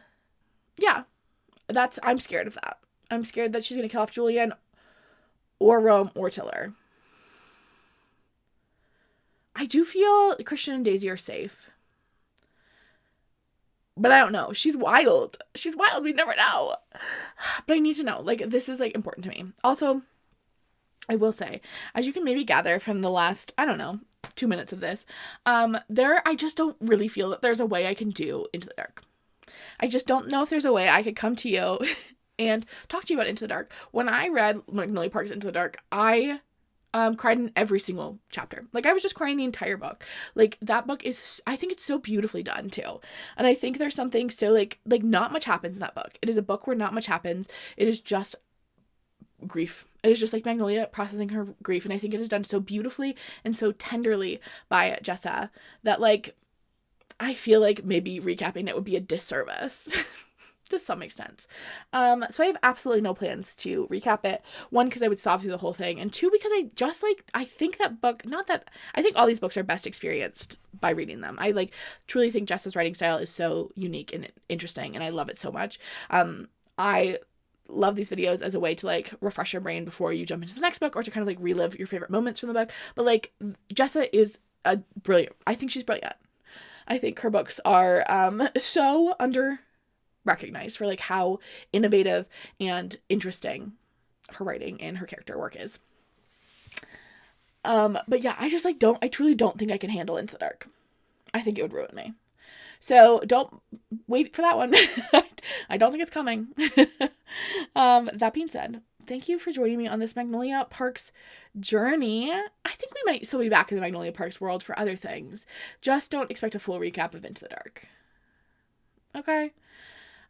Maybe I'll recap some Daisy once we get some Daisy. Maybe I'll do some fun other videos where I do character rankings or favorite quotes. But I just can't see a world in which I don't just absolutely sob my ever-loving eyeballs out as I try to stumble my way through Into the Dark. And I don't want to do that to you. And you don't want to see that from me. I guess that's all. Have a gorgy rest of your day whenever you're watching this. Thank you for being the most patient girls in the world. I hope we don't have to be patient for too much longer for the next Daisy Haites book.